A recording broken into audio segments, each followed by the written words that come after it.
And welcome to a beautifully sunny Monza, which is an extraordinary thing to say. Johnny Palmer with me, John Hindhoff, in the booth, because we've got a slightly damp track at the moment, but sunshine. Not, well, just over an hour ago, it was rather like this, and then all of a sudden, it very much wasn't. We had an extraordinary sight of the weather firing in across. Came in from the Lesmo too, and after a few drops of rain, it just got darker and darker and darker, and the rain got heavier and heavier and heavier. And even though our cameras see very, very well in bad weather and in reduced light, ultimately, when the rain is blowing directly into the camera's face, the track simply just disappeared. If it was bad for our cameras and our camera operators, it was just as poor for the drivers. Wipers on, but still barely able to see 3 or 4 cars lengths ahead of them. Standing water on the track. The wind blowing an absolute gale. And it turned from rain into sleet, into hail. And the standing water on the track becoming too difficult.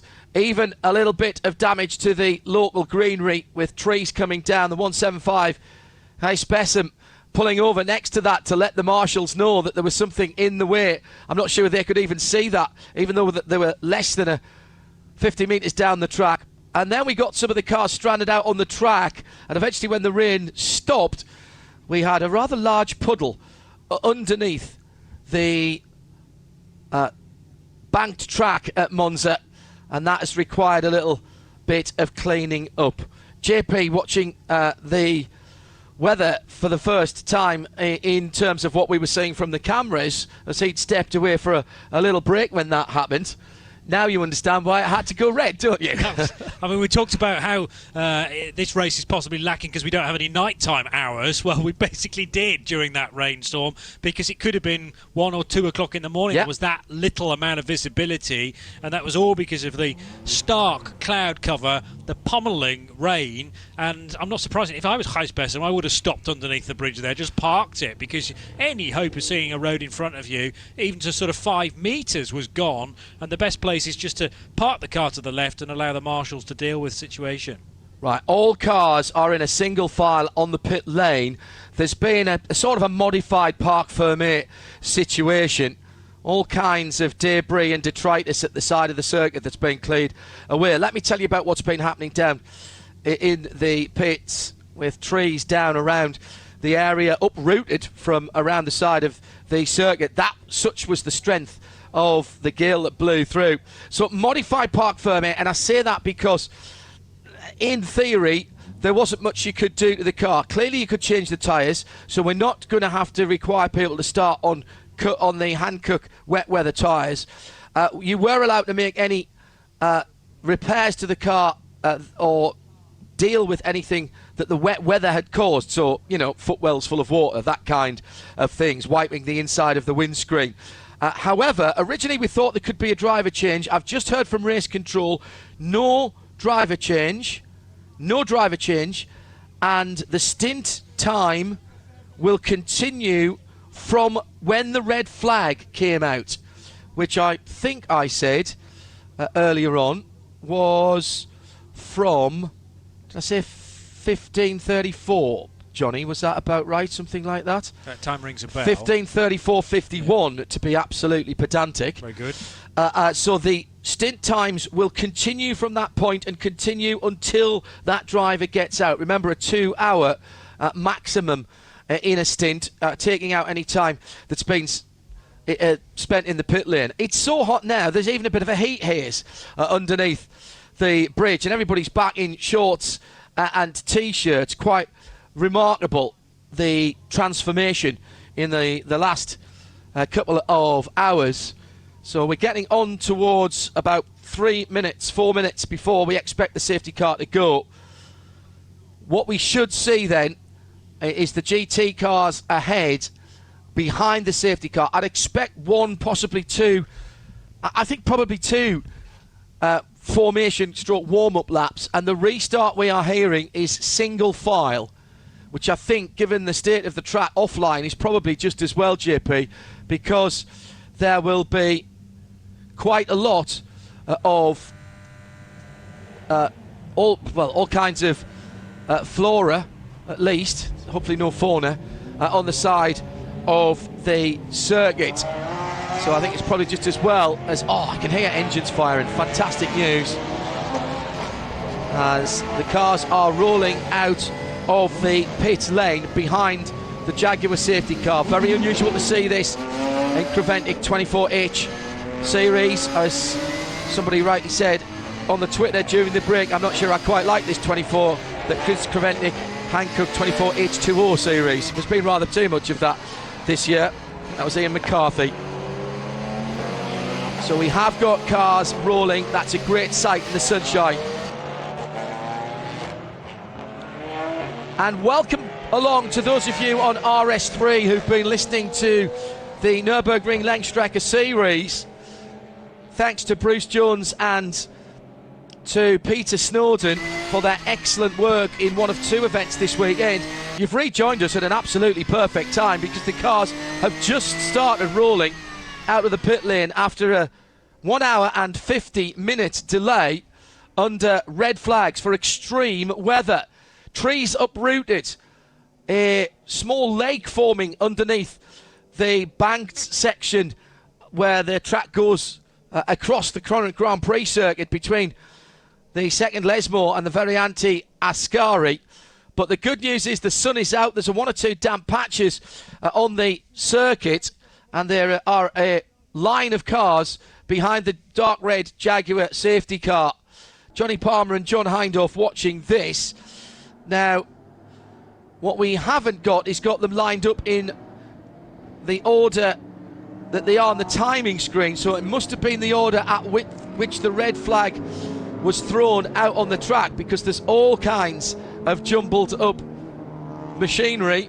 But what I can see is that the Herberth Robert Renauer car is right behind that safety car. I think that is the 91, because that was picked up in the melee, in the maelstrom, in the ridiculous situation by the safety car, which was trying to bring everybody into pit lane, but they couldn't get through the part of the track that they are now underneath the banked section, JP, and had to stop out on the track for a while.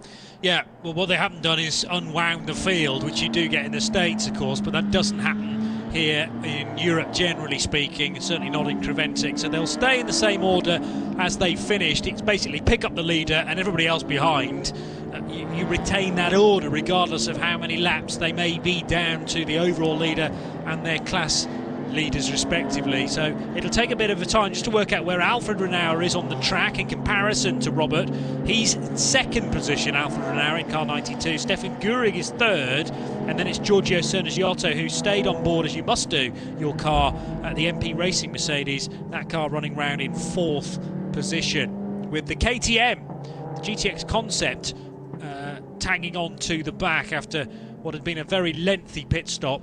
Electrical problems just to that before car, the downpour. Yeah, we have got 2.5 hours remaining as the safety car goes through, and into the pit lane comes the leader.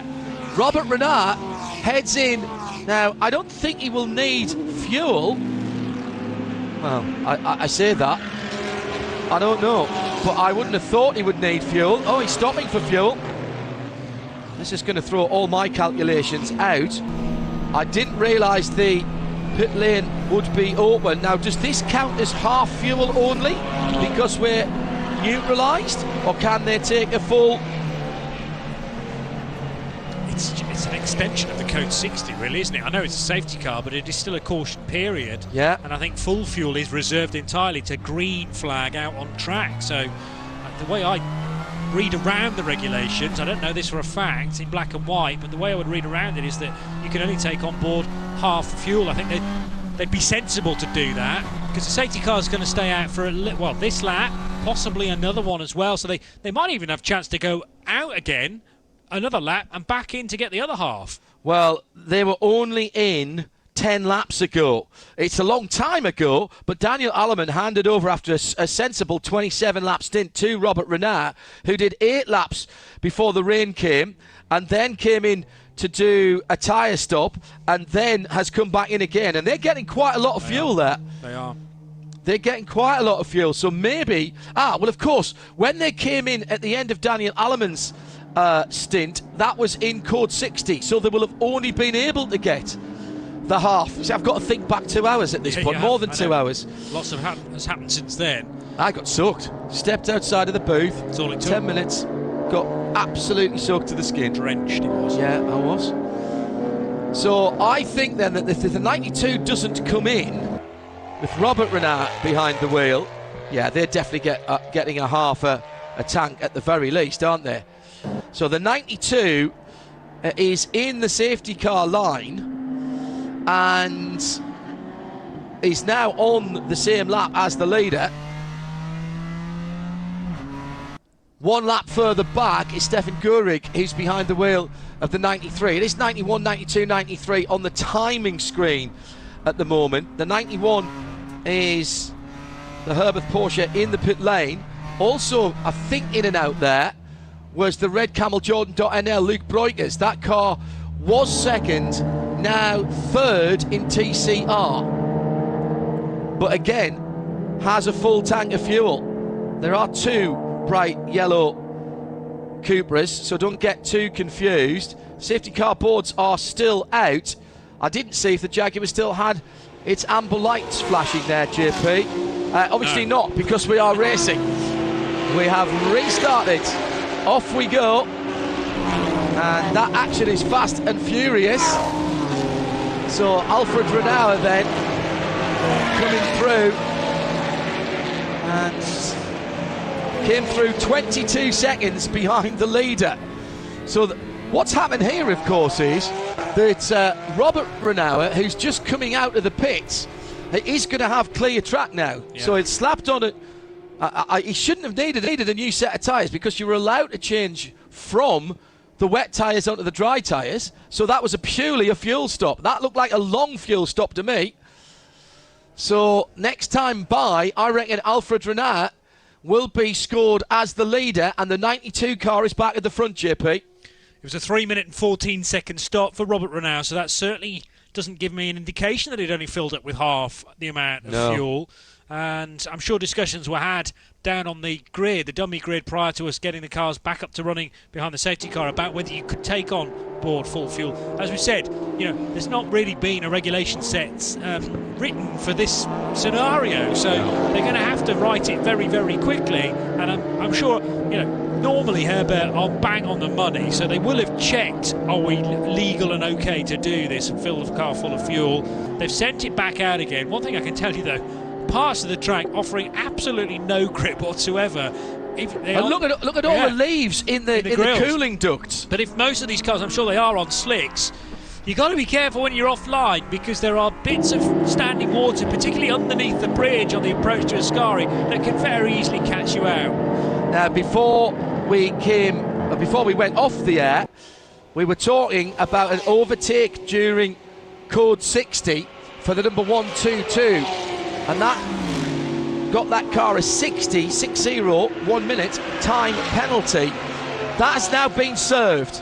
So that has now been served. That was back at 2:10 local time. And that has now been served at the resumption. So whether that was done just before the red flag came out, or whether it's been done immediately on the restart behind the safety car, I'm not sure. But the 122 is still scored as the leader, Daniel Lloyd in the 122, and I'm not sure that's the case. Harry killed us for NKPP Racing by Baz Cooten, just 0.6 of a second. No, that would be about right then. Third, the 101 in clear air at the moment, has got about a minute ahead of Miklas Born in the 112, the first of the Autorama cars. That's the Volkswagen Golf. TCX leader is the 707, ARC Bratislava. It's Miro Konopka, who was doing great work in the bad weather, And the 92 is leading. Alfred Renau with the green trim.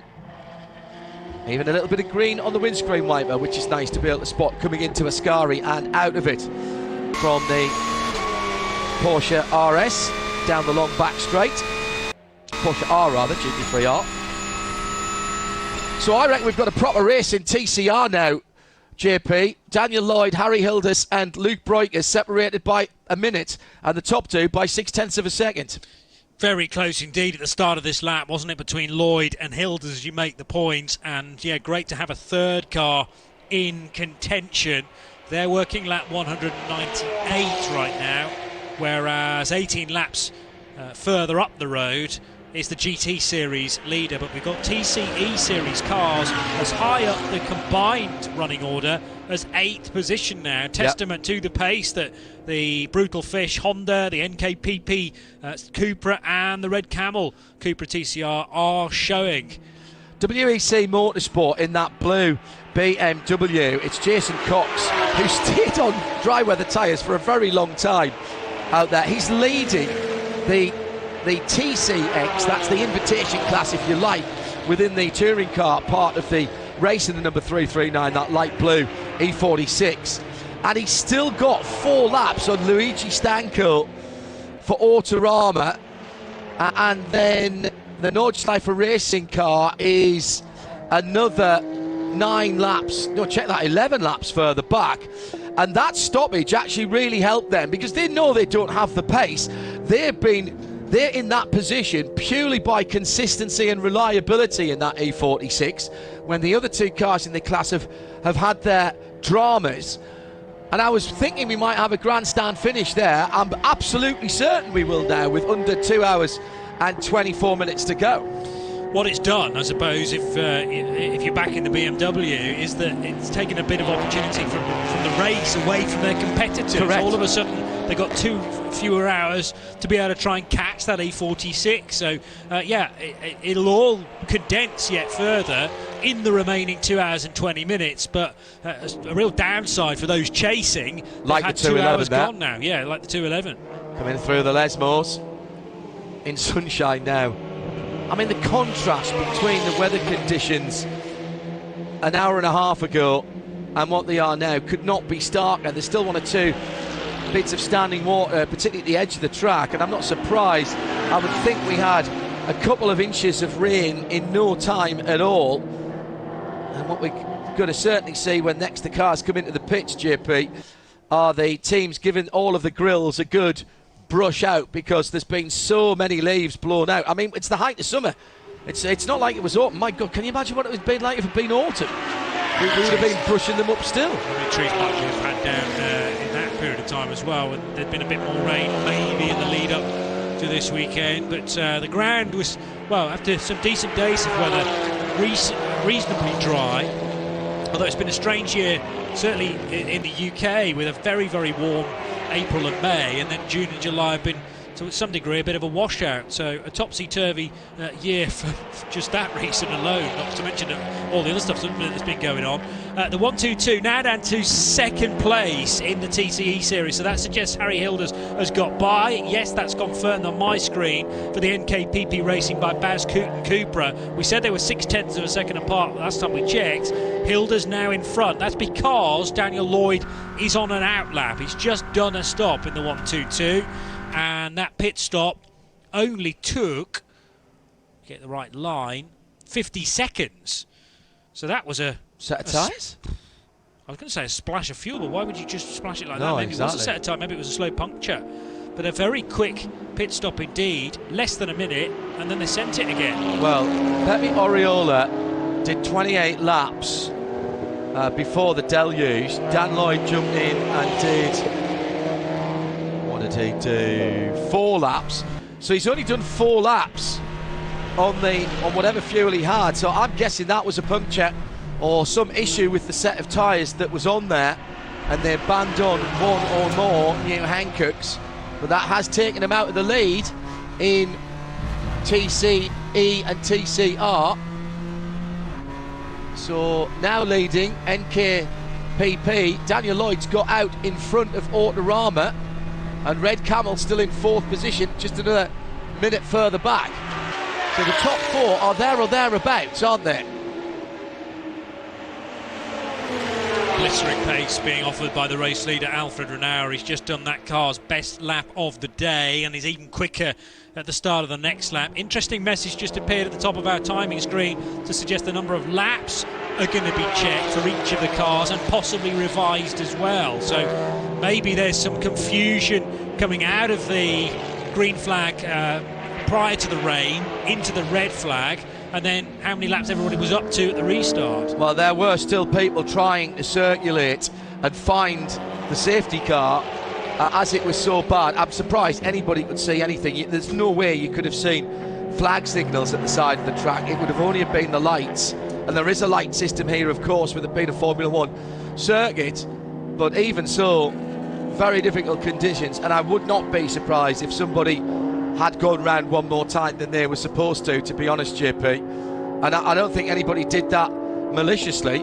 I think they were literally just trying to keep it between the lines at that point. A lot of people stayed on dry weather tyres as long as they could, and then everybody dived into the pits. Then the safety, we were under code 60.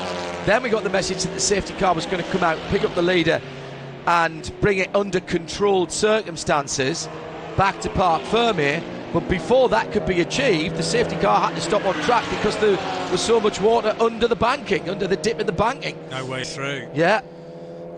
So one or two pieces to be picked up by the guys in timekeeping and others as well. They are very good. There are several ways of going back through the system as well to make sure that the lap count is legit. It just takes a bit of time. So we'll leave them with that unenviable task. Hopefully in about an hour's time we'll be slightly more in the picture. There's still 2 hours and just under 20 minutes to go, mind you. Weather glorious once again. Who knew that it could rain for that amount so quickly, and then it would just disappear as quickly as it arrived as well. The Mercedes, run by MP Racing, the Italian squad, heads out for second Lesmo. That car up to 4th position, managed to do that prior to the red flag. Giorgio Sernagiotto then essentially trying to hunt down any 3 of those Porsches, but he's a bit too far back to pressurise as far as position is concerned. Just looking, well, hoping that there'll be some sort of mechanical drama for one of those Herbert cars so it can look on into the podium, but that's a rare thing that we see from the pre-coat cars. 9 laps behind 3rd at the moment. Just half a minute between second Stefan Gorig and Robert Renauer in 3rd. Both the Renauers out at the same time, so there really are 2 of them. Yeah, that's true. Yeah. We must have had that scenario in another race. I'm sure we have. But Nick Damon can still not tell them apart. Even less so with their helmets on. I know. Well, it should be easy with the helmets. They've got slightly different designs, but I know what you mean. I thought being identical twins, they'd go for exactly the same helmets as well. No? Maybe not. So, Alfred Renauer last time around a 151.2. That's against the best of today for that car as a 151.0. So he's got down to business very quickly indeed. Stefan Gorig against the best of today of 151.2 at 154.2. And Robert Renauer 153.5 last time around. That car's best today at 151.5. So 24 seconds. The gap is coming down between first and second. Just the timing and scoring just resetting itself as they go through again, particularly for the gaps. So 5 minutes. No, that can't be right. I think the long stoppages rather upset some of the gaps between the cars off the lead lap. We'll kind of work that out in a wee while. It's not important right now how far they are off the leader, mainly just how far they are off the cars around them, and I can do that mental arithmetic. Lovely sunny afternoon at 4:45, Central European summertime. Blue skies, a little bit of fluffy white cloud. What a beautiful day. What an absolutely gorgeous day it has been, except for about an hour and a half in the middle. Actually, it wasn't even an hour and a half. We were stopped for nearly 2 hours. Really, it was only about just under an hour of really horrendous conditions, but bad enough to take out all the power at Monza. And fair play to everybody. Dave Alcock saying, seeing the uprooted trees show how truly awful the weather was. Please say thanks to everyone at track maintenance, the safety teams, the marshals, and your TV colleagues for their hard work. And the track looks great, given the conditions a couple of hours ago. It does. Yeah, it does. And it's dry now. It is absolutely dry. Yeah, I still wouldn't take too many risks off the racing line under the bridge. You don't want to be on the grass either, do you? You don't want to. No, you'll soon find out that that's very saturated indeed. Yeah, best to avoid the grass anyway around Monza, because that patch of grass between the edge of the track and the Hankook barrier is so narrow in most of the places. This track sort of deliberately, the contours of it, the direction of the track, all designed to the lie of the land in 1922, where there was already a park here, and the decision was made to why not race some cars around it to make it even more entertaining on a Sunday afternoon. They're still doing it nearly 100 years later, and I'm sure Monza's seen worse weather than what we've just had. Not in the middle of a race, sure. But probably not in the middle of the race. Mind you, the longer you run, and this is now the longest race I think that's ever happened here at Monza, the longer you run, the higher the risk of the bad weather, I suppose. Not the only motorsport event that's been affected, although we are back underway. I haven't heard yet, and Tim, London executive producer, might know what's happening with qualifying at Spielberg. Not in terms of don't tell me what's happened, but tell me if it is happening, because I'll need to reset the DVR for that at some stage. We're now across the line down towards Rettifilio, clear track ahead of him, at least for the braking area, all the way down to first gear. Picks his way through. If that is so Mickey Mouse in a Porsche GT3 car, that must be tedious beyond belief in a Formula 1 car. I think we were witnessing that from inside the car, John and I, and it feels incredibly narrow there. But then again, if you can get two abreast cars through there, you need equal understanding. Oh, he's overcooked it this time though into the second of the chicanes, and that was Alfred Renauer, who's just perfectly the leader executed the route through the first chicane, but the leader skates over the sleeping policeman. I think it appears narrower from inside the car than it is on the outside, but I agree. I mean, I would like more races run here at Monza without that first chicane. He's really lucky there, because he's far enough ahead of Harry Hilders in the 175 Baz Coupe car. Hilders saw him coming, actually. Yeah, I think he did. Backed out of it. Yeah, I think he did, because he's straight across the front of the Cupra there, and that could have ended up in pain for both of them, extreme pain. But it does appear that Alfred Renauer has got the hurry up and is pushing hard. Fastest lap of today for the number 91 car, for that car. So Robert Renauer also up to pace now, 151.2.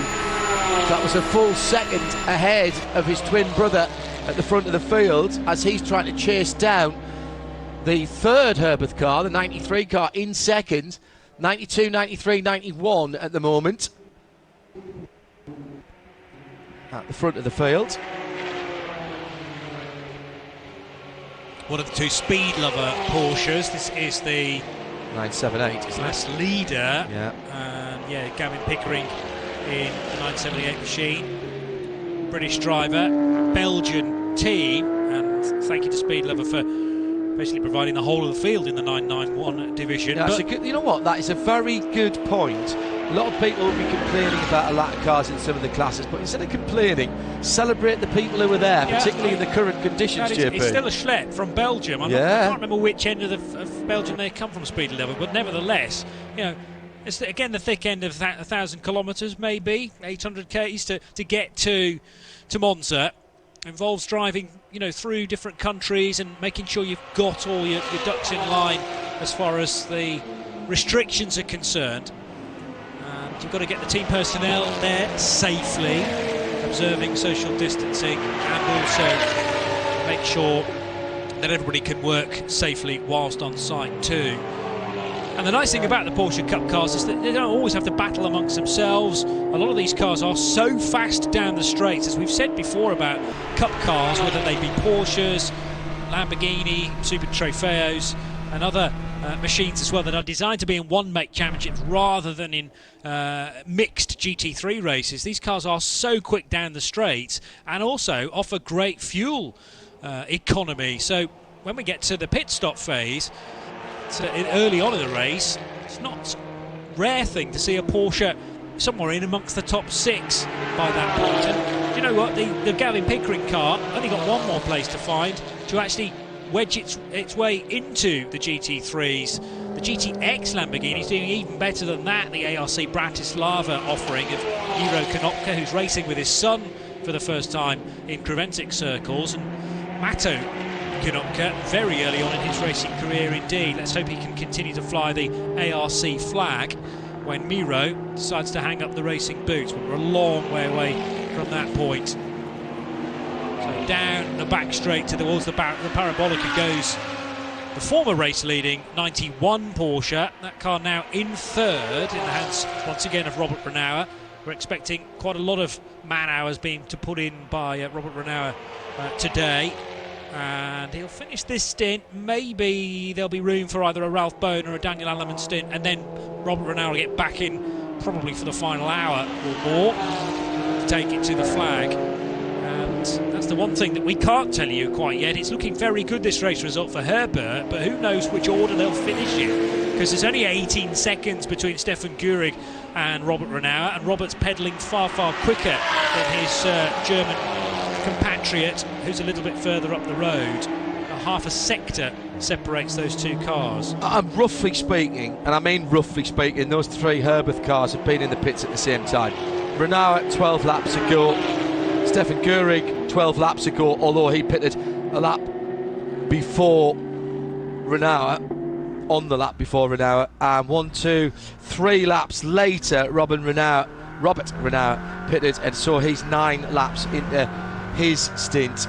So there's not that, it's not like there's half a stint difference between any of those.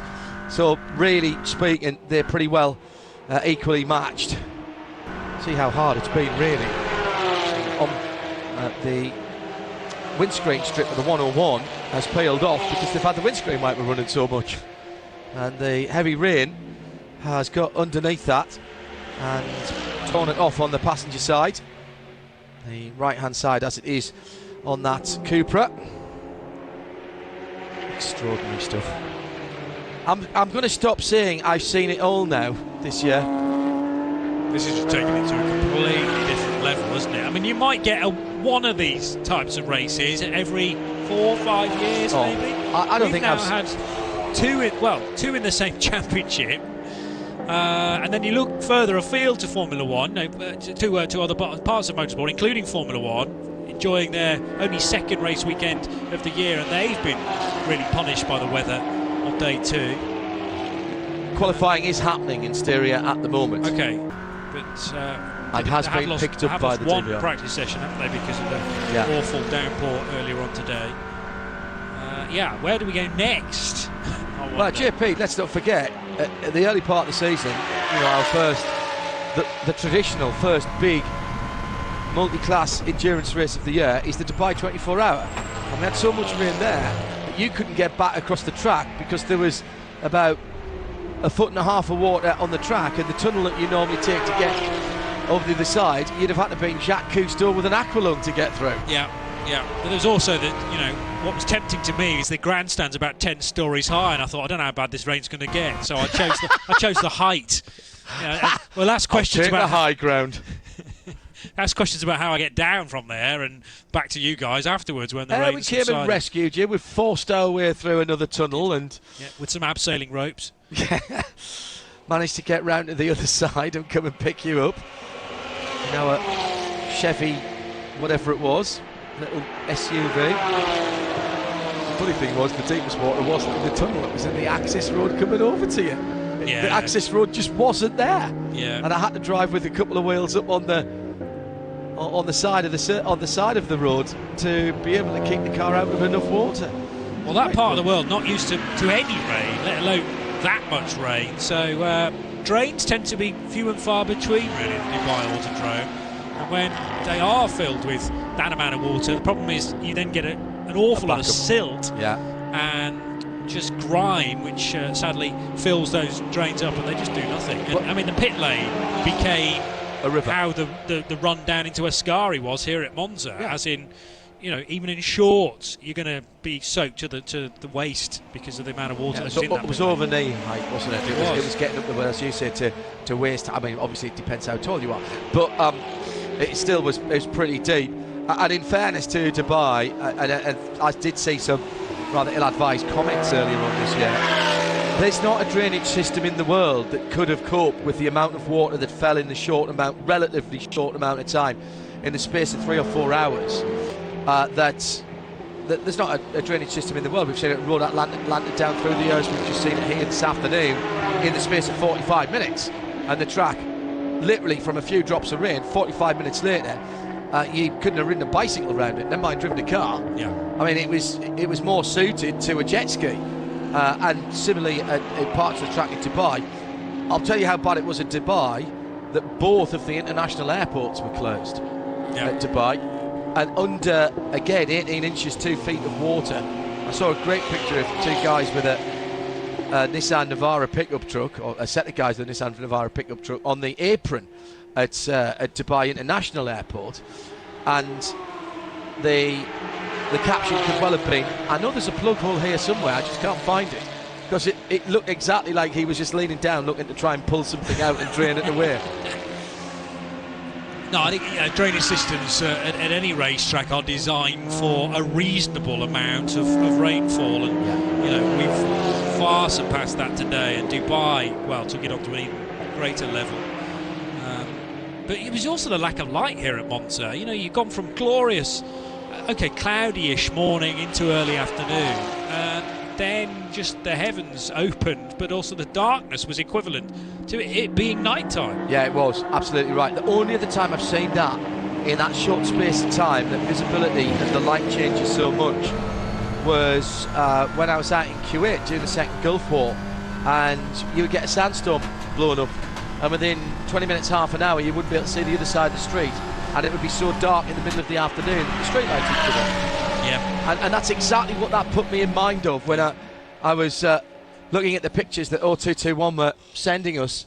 And again, thank you very much indeed to our TV colleagues, and especially those who were on the cameras. Yes, they were pulled in when there was lightning in the area, but even so, great stuff. Dave Hankook says, Crevetti really should design a plague of locust flag just to cover themselves for the rest of the year. Just saying. Coming down to just 2 hours to go. And into the pit lane for the 58. What a year for all of us, and particularly those in Creventic racing. Everybody else has had COVID-19 as well, of course. We know all about that, and pass on our best wishes to anyone who suffered or lost family members, and our condolences. Dubai, COVID and Monza all in 1 year. Still, eh? Still, we're back racing. Still got racing cars going round. Yeah. There's a plus that much. There's a plus point here that we have got back to racing. Yeah. Which is something we didn't have in Dubai, and you know that was even more. The postponement of that event, the cancellation of that event, was the disappointment we couldn't get any more motorsport in. But at least we've got the best part of 2 hours, well, over 2 hours now to look forward to. MP Racing sensibly using this time in the pit lane to clear out that grille. And the new, bigger for 2020 grille, which stores more leaves. Exactly. Well, it's doing a good job for everybody else, isn't it? So clearing the track, and now one of the pit crew employed to clear the nose of that car to make sure it can carry on safely. That was a rather longer stop than it needed to be, because the tyres have been on that car for a very long time, JP, and they're taking a long time to get the driver settled before they drop the car off the jacks. The low rumble of the AMG engine, carry over from the SLS. Thank you very much to Carol Brink in Monterey, California, who managed to remind us that, or at least point out that qualifying had started over in at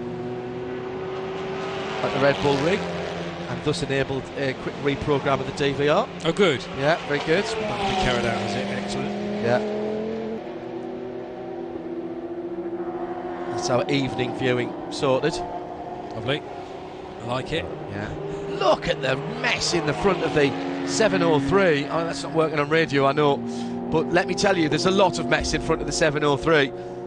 It looks like, you know when you've let the grass box on your mower fill up too much, and then eventually when you pull it out, there's that plug behind, you know, in the area where the grass box fits onto, and it's just a solid mass of grass cuttings. Yeah. That's what the front of the 703 BMW looks like. Yeah, and it's going to be a right old job to get that unplugged when the car comes in, and it'll come out in one big chunk of a grill-shaped grass, yes, you know, front lawn basically, but because it's been wedged in there to such a degree, it'll retain its shape when it's been removed and look quite good on somebody's mantelpiece maybe.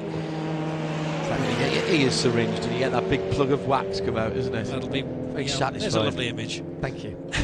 Just thought. 2 hours to go. We've been racing for half an hour. Here's how they stand. We've been resumed for half an hour. Leader is Herbert Motorsport. The gap between Alfred Romao and Stefan Gehrig is remaining. Well, actually, it's going out a little bit because Alfred is a little bit quicker. 151.6 last time to a 153.1. And there is now a full lap difference. Yeah, he's gone by him. Alfred in sector 2. Stefan still in sector 1. And Stefan being caught quite rapidly by Robert Renau, the other Renau twin. So 92, 93, 91, 11.8 seconds between second and third now. With again, about a second and a half each lap being taken out of Stefan in second place. And Stefan be the first one to admit, I think, JP, that he hasn't got the pace of the twins. Yeah, but he's still very quick. And still worth definitely plugging in for a stint or two. Go on. 175 team manager being asked to report to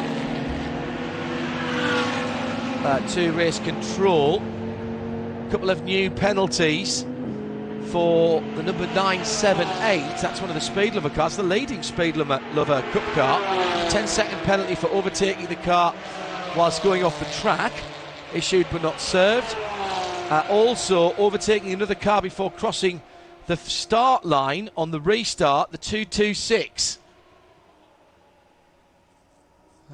So that is another 10-second penalty the next time they're in the pit lane. So keep an eye for those cars making slightly longer pit stops. Renau with about 10 laps to go on this stint at the front of the TCE and the TCR field then. Dan Lloyd from Brutal Fish, 4 laps fewer under his tyres. I think they might have had a tyre issue because Dan Lloyd came in and did not go to fuel, we don't think. Yeah, a 50-second stop, so yeah. It's, he wouldn't have gone for that small amount of time. And I mean, 50-second stop is almost the amount of time it would take to do a drive-through, but it will have been, I think, a quick stop at the team. They will have whipped a questionable tyre off, a new one on, and then sent the car. Let's have a look at where everybody is. And I gave you the top 3 a moment or two ago, and we'll mix up the classes here just to let you see how well the TC cars are doing. 92, 93, 91, and 10 seconds now between the second and third place car. Then it is, let me see, MP Racing 218. Yeah, 11 laps back to David Gosner. He's got a couple of laps on Miro Konopka. Car Collection have been going strongly since they had to take that 10-lap penalty.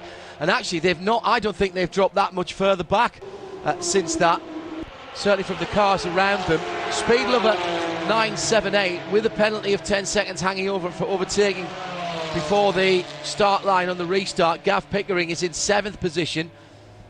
Then the first of the TCR cars in 8th, Brutal Fish in 9th, and that's 33 seconds now, the gap between first and second. So it's NKPP, Brutal Fish, then Autorama, and they are all Oh, are they? No, I think Autorama are a lap down. Red Camel, 55 seconds behind the 112. Some other leaders there, 13th overall for the GT4 BMW. He's a lap leader there. The M3 F80 is a little bit further down. That is the second place in GTX. And then the WEC Motorsport car. Sorry, the WEC Motorsport car. Yes, Jason Cox. 17th position with the Union flag proudly there for David, Jason Cox and George Haynes. Now, with the Ryder Engineering car recovering back through the field, having had its electrical issue sorted, it's the Autorama 211 that you've got to be watching there. And they are down to just 3 laps behind in that battle for the TCX leading position. And you've got to say the WEC guys have done everything they can, because I haven't seen that car make a mistake. It's pristine, there's not a scratch, a mark, a dent on it. Their pit stops have been good. They've come in for fuel when they've needed to. They've just been turning the laps. And just as a point of order on that, I should say that, as I've been calling it, the venerable WEC E46, 33 laps stints for those cars, and they've done precious few pit stops because they do go long. That car, very, very good indeed. And I think that's fantastic. Is he going to win the race? No. Might he win his class? Probably didn't think so when he came here, particularly when he saw that they had the TCX, the Ligier in there, and in fact there's one of the laps just going now as the 211 goes by, which is a very quick TCR style car. I didn't think they had a chance. Might stand on the podium with third, would be third of 3.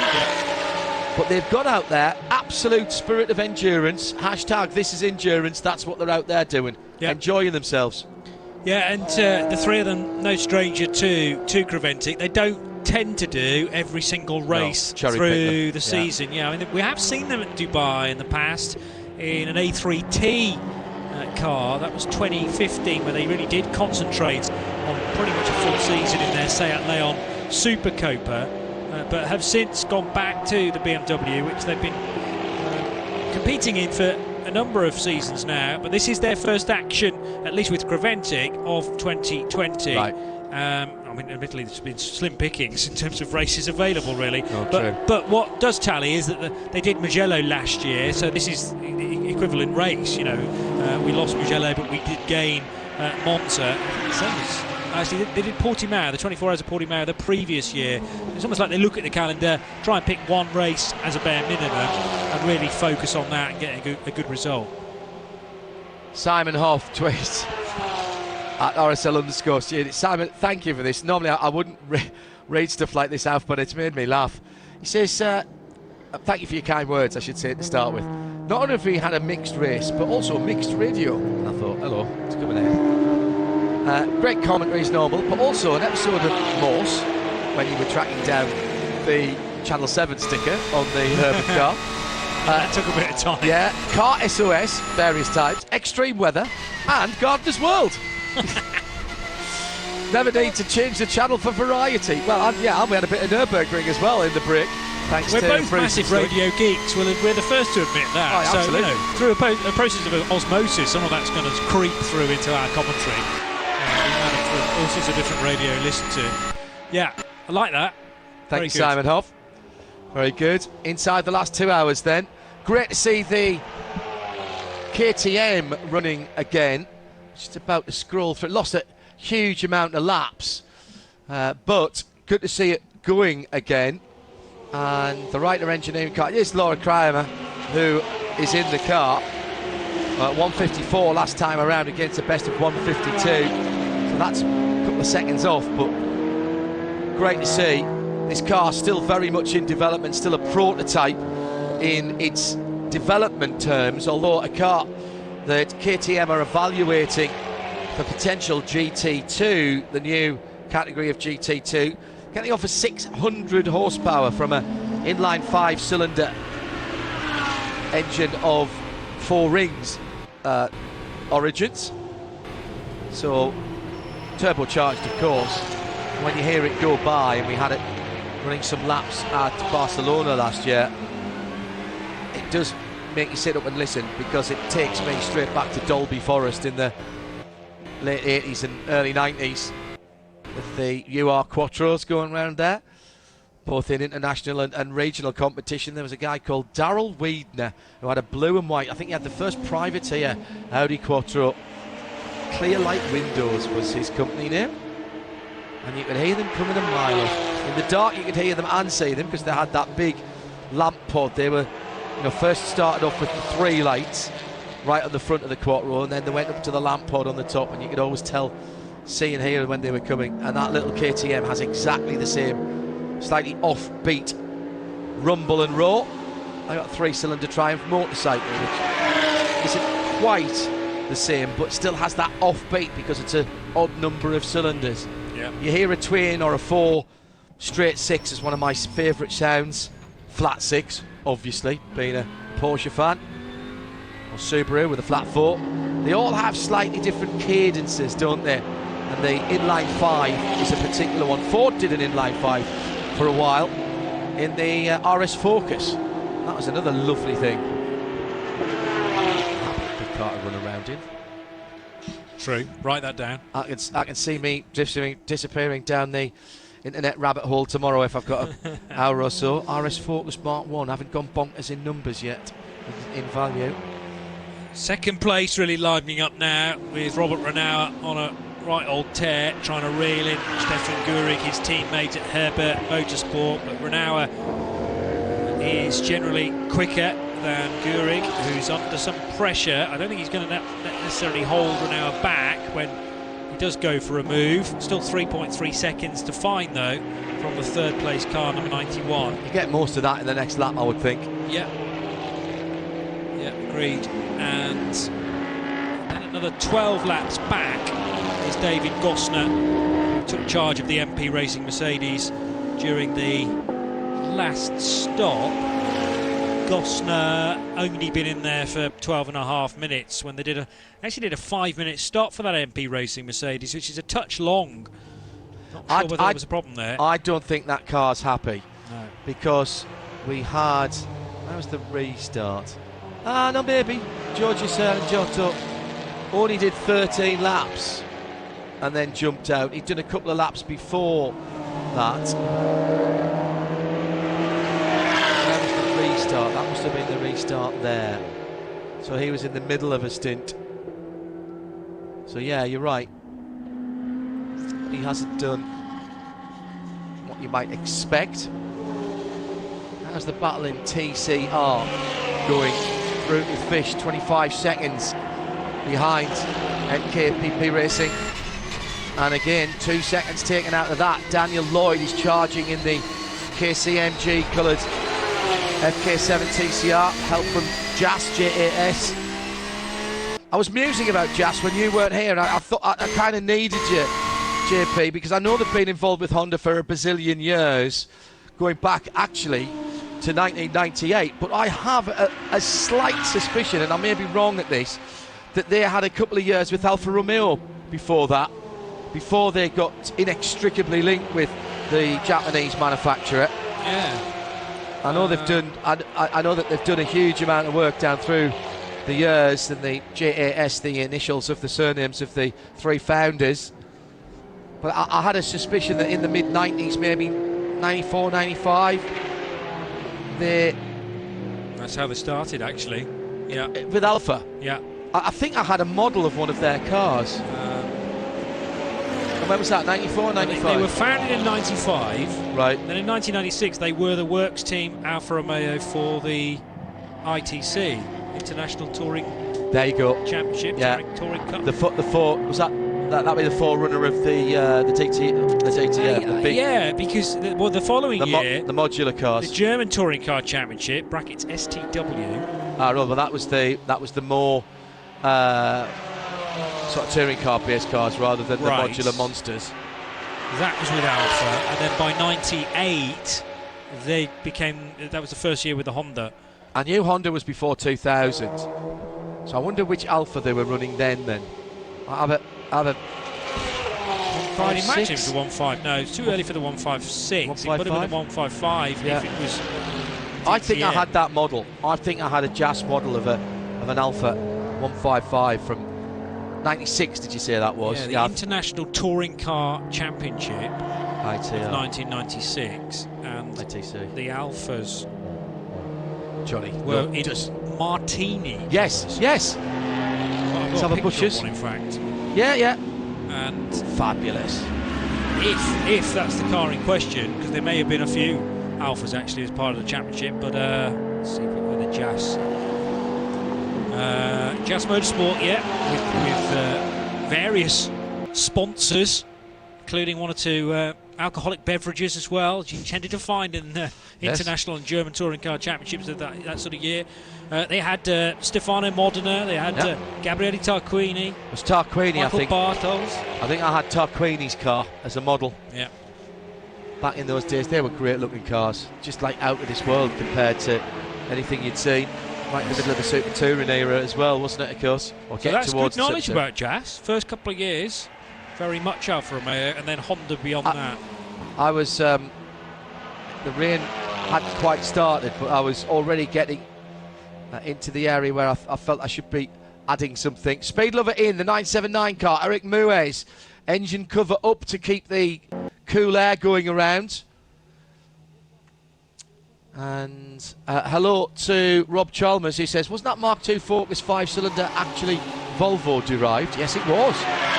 Well remembered. Mark IIs are going through the roof now. I think I'll have to settle for a Mark 1. Although I always liked the Mark 1 with that control blade rear suspension. Even the shopping cars were lots of fun to drive spiritedly down a country lane or two. Congratulations to Sarah Pass, who has graced many a paddock around the world, and there'll be a few people tuned in who know Sarah, daughter of Martin and Teresa. Had her first little boy today, first baby today, little boy, Arlo Benjamin Austin. Mother and baby fine, we hear. Good news all around in these difficult times for Sarah and the rest of the family. So that's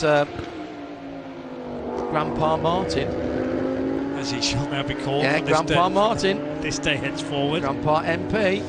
Yeah. And Granny T. Papa Pass. Papa Pass, yeah. And Granny T Pass. for Teresa.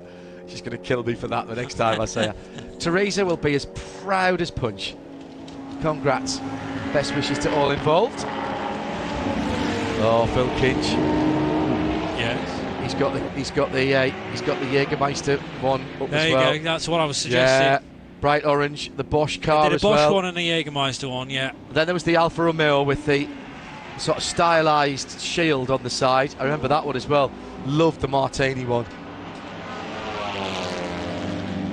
Tarquini's was the bottom one in that picture. The one with the stylised shield on. That's the car. That was the model I had. I must have been given it from somebody at Alfa. That's still a good-looking car, isn't it? The 155. 155 is a great-looking car, yeah. They didn't last particularly well. As Alphas of that vintage tended not to, and still don't, but no, they look cracking. And there was an Italian round during that 1996 International Touring Car Championship. Didn't come to Monza, but they did go to Mugello. Mugello, back in the news. It's great. You've pulled it all in. I see what you did there. Yeah, and... was there an Alpha? Yeah, there was an Alpha victory for Nicola Larini that year too. Oh, Nicola Larini, of course. Yeah. Names to crunch you with there. Gabriele Tarquini was just he's still one of my all-time driving heroes. Fabulous behind the wheel. Lovely guy out the car. Played football with him and against him. Doughty competitor. Still winning world titles. I know he is.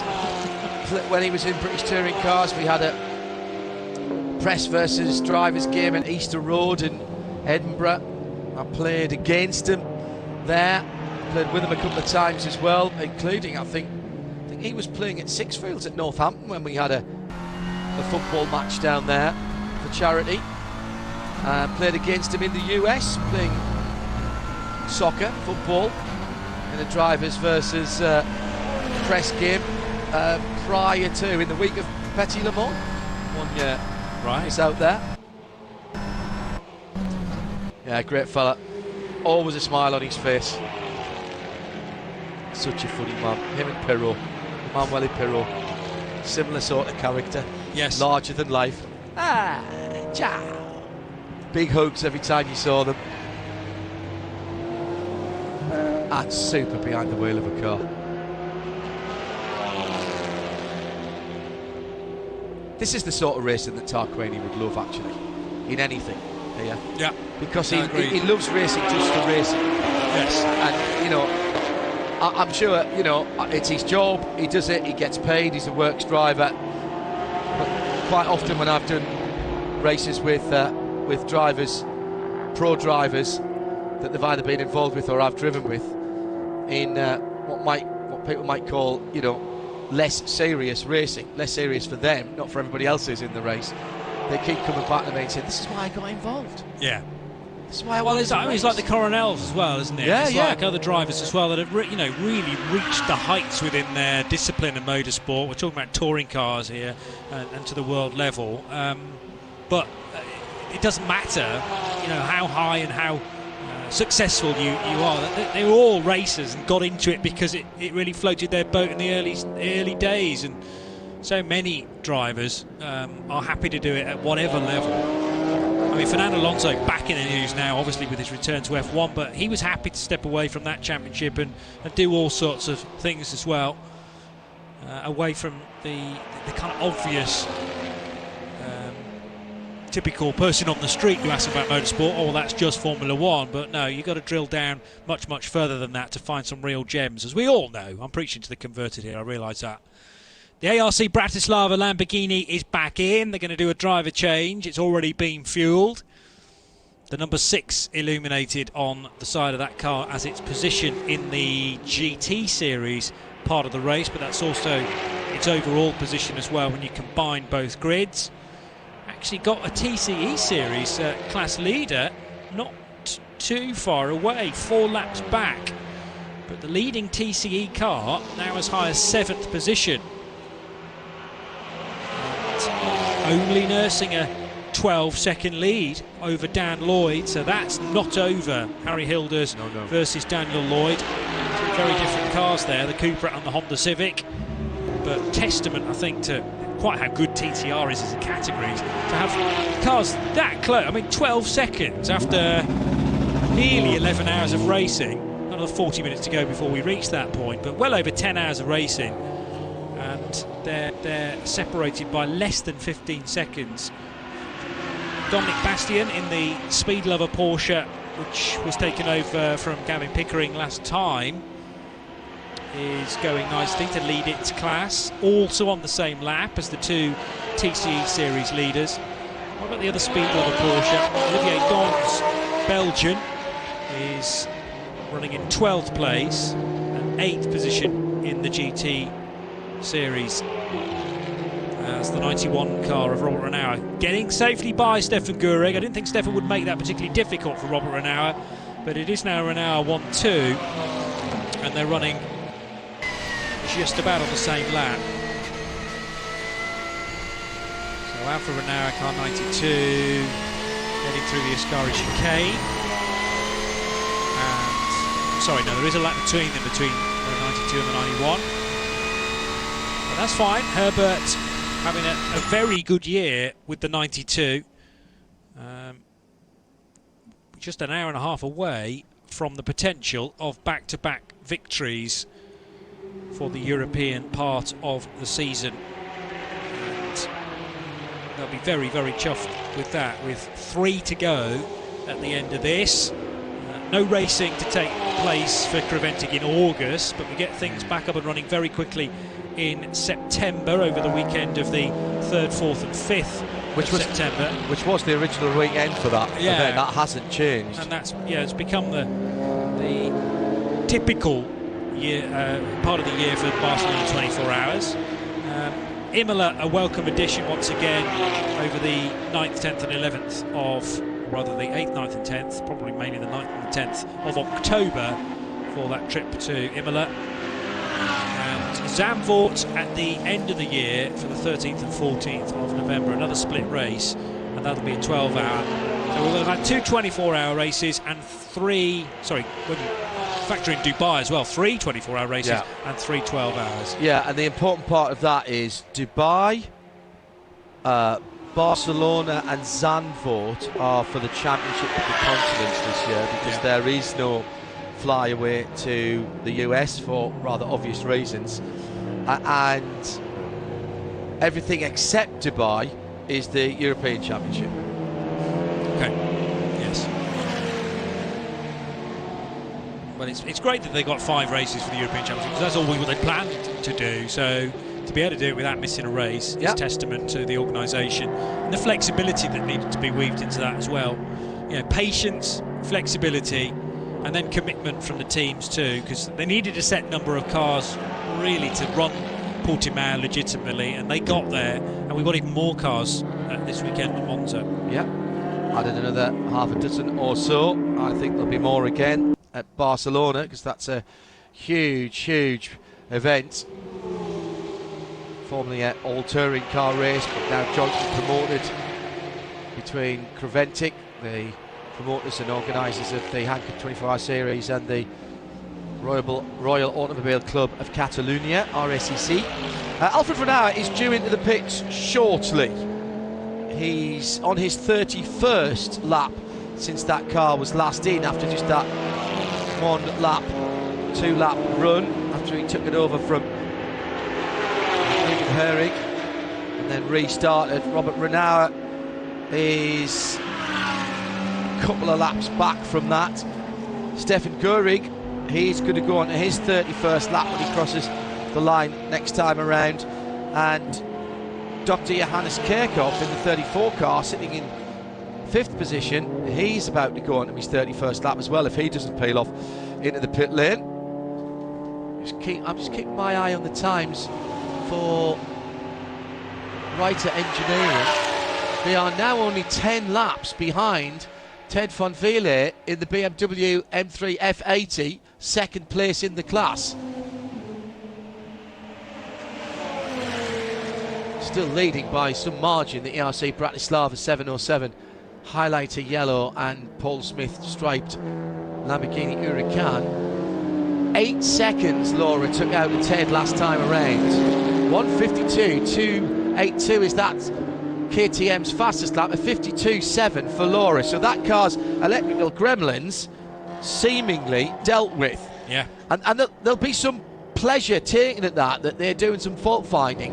But I would think not a small amount of frustration there, because they were right there earlier. Certainly end of yesterday, we questioned perhaps the strategy, but now we realise they were trying to stay on the lead lap of the race and not give it to the Herbeth cars too early, hoping for a code 60 early on.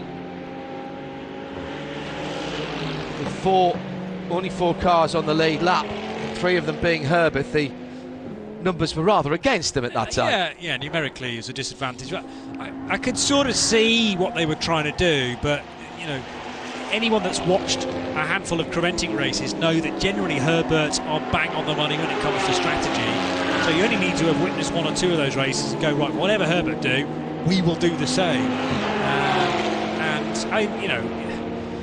It's all a bit of semantics, you could say now, because they didn't quite have the reliability when we got going again today. Although the pace was there initially, the electrical problems, whether they be as a result of the heat soak maybe overnight and a hot car then not reacting too well to being restarting the following morning. The older KTM has had problems in that respect,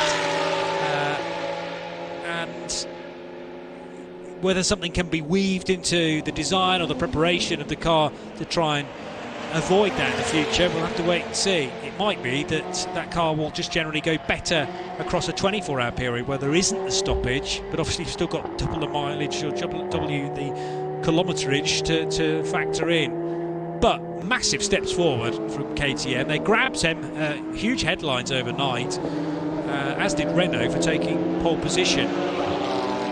That's the beauty of a 12-hour race, is that, you know, there's a press release written on the Friday night and another one on the Saturday, and even if you're just there at that marker point of, you know, the interval as we close things down after day one, and that's good for the further development. And ultimately, they'll be looking for customers for that car at some stage in the presumably relatively near future. Yeah. And being able to say, well, look, you know, it don't go perfectly. It's the Valvoline KTM we're talking about. You know, everything didn't go perfectly well, but this is what. Look at what you could have won. You know, this is what it can do, and we're refining that all the way through. It's got a great look to the car. They've just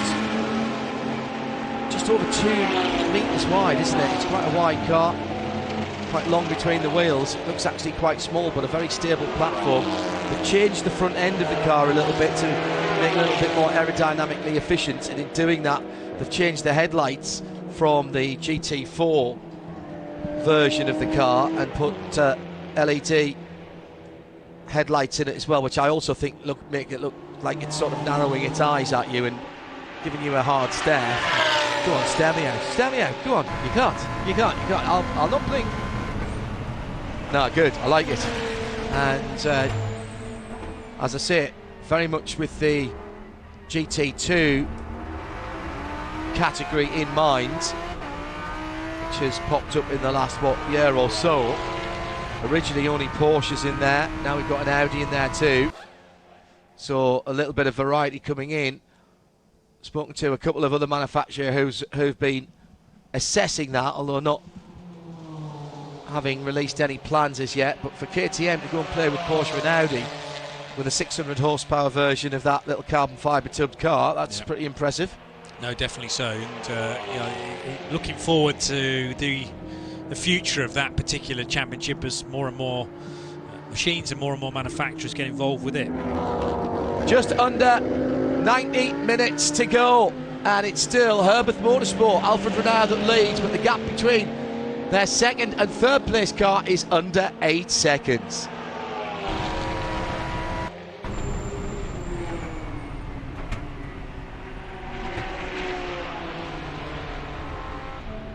Well, beautiful evening sunlight now, 5:30 in the evening in Lombardy, the region that's sprung to prominence for all the wrong reasons earlier in the year at the start of the COVID-19 crisis. Great to be back here. Should have been racing here end of March, that was impossible. The region was in lockdown, and now has welcomed back the Creventic Hankook 24-hour series for the 12 hours of Monza, and there can be surely no better illustration of times changing. And I'm not going to say the crisis is over, because clearly it is not, JP, certainly not globally, but great to see racing cars back at this track in this area of Italy, given what they have had to endure in the last 3.5-4 months. No, I think we all kind of are aware that from this point on it's almost something we've got to live with and work around before, you know, we can talk about vaccines way off into the future. But I'm delighted that motorsport has adjusted so quickly. First of all, with the esports side of things, yeah. You know, those that were eager to get involved in some sort of motorsport themed competition. And the great thing about simulated racing now, it's so close to reality that sometimes you'd actually get confused and think it was a real race. I did earlier on when there was an incident that was very similar to the virtual Monza event. I thought, I've seen this before, but not in this weekend, involving Luke Royker's Cupra. Not that car, although that machine has been driven by Rick and Evo to second place at Silverstone in 2016, we reckon, and is now in the hands of Autorama Motorsport. But yeah, esports great, and obviously that's going to carry on now with much greater profile because more and more people have been exposed to it. But I think we needed to get the real racing, the full metal racing, back on track as quickly as possible and get it so that it could coexist with the virus, if you like, but in a safe way. So there was an awful lot of planning that needed to be done. That has taken several months, and actually as far as Creventic are concerned, they were one of the big movers and shakers to say, look at us at Portimao, we put a race meeting on. I know that one or two, I think, events domestically had happened maybe in the States prior to that, but that was the first international race meeting to take place a month ago, and it went swimmingly well. Certainly did. No need for any swimming at Portimao, thankfully. Same can't be said for Dubai or Monza, sadly, the other two races we've had this year. But you wouldn't know it by the state of the skyline and actually the pit lane and most of the track now. Who would have known that we had a downpour of an hour or so, which delivered 3 or 4 inches of rainwater in a very short space of time. Again, though, Preventic come fighting back and are not to be defeated. We've got the best part of 2.5 hours of racing to look forward to after the rainfall, and that's now down to an hour and a half, taking us through till 7 o'clock tonight. And still a ding-dong scrap between those cars battling it out for the GT Series honours. Alfred Renauer, Robert Renauer separated by just 40 seconds. And in the TCE category, prior to the latest pit stop for Harry Hilders, the gap was, what, 12, 13 seconds between the top two and the TCEs. But the Hilders NKPP racing car now in for its latest pit stop. That's left Daniel Lloyd in the lead of that particular part of the race. He's got maybe 3, maybe 4 laps to go. He's on his 28th lap since he was last in the pit lane. Actually, might not be that far because we don't think he took fuel at that point. I think he only took tyres because it was only a 50-second run through the pits. And so he might be due in shortly. Harry Hilders has just done a 31-lap stint. Luc Broikers on his 30th lap now. Miklas Bourne on his 31st. So those TCRs getting 31, 32, 33, sort of that kind of laps. I've seen 35, but I have a feeling there was a bit of code 60 in that. Yeah, you couldn't do that regularly, 35 laps. That'd be 70 minutes, wouldn't it? Better to budget for slightly less than that. And in from third position comes the blue and the orange number 93 Porsche. Spot on. That's 35 laps that he was going on to as he crossed the line. So a 34-lap stint. Renauer Alfred Renauer is just coming on to finish his 34th lap now, so he might well be in as well. Did stop 1 lap later, or the last time he was in the pit, should I say, was 1 lap later. Robert Renauer has just started his 33rd lap, and he's the leader of the race. Ooh, very tight indeed as the 175 NKPP car comes in, having finished its 32nd lap. So that was spot on. Plenty of room in the Monza pit lane, even if it's quite tight in the garages, various places up and down the pit lane. There are some garages that are very much tighter than others, JP. There are, and I don't remember Monza being like that. Now, whether they are special garages, not always designed for the F1 teams, for instance, or I don't know. See, we saw that the walls were pretty narrow in the AC Motorsport barely gets down the side. But I didn't know whether they were permanent walls or whether that's just how things had been arranged. But I think you made the point after we finished yesterday's coverage that there is no way a Formula 1 team could operate safely and efficiently within that sort of space. And I noticed that for one or two of the other teams as well. But there were some with double garages because Wochenspiegel Team Monza actually have 2 cars here this weekend, only racing one of them. Yes. They've got space for a couple of chassis there. 35 laps for Laura Krahammer before she came into the pit lane.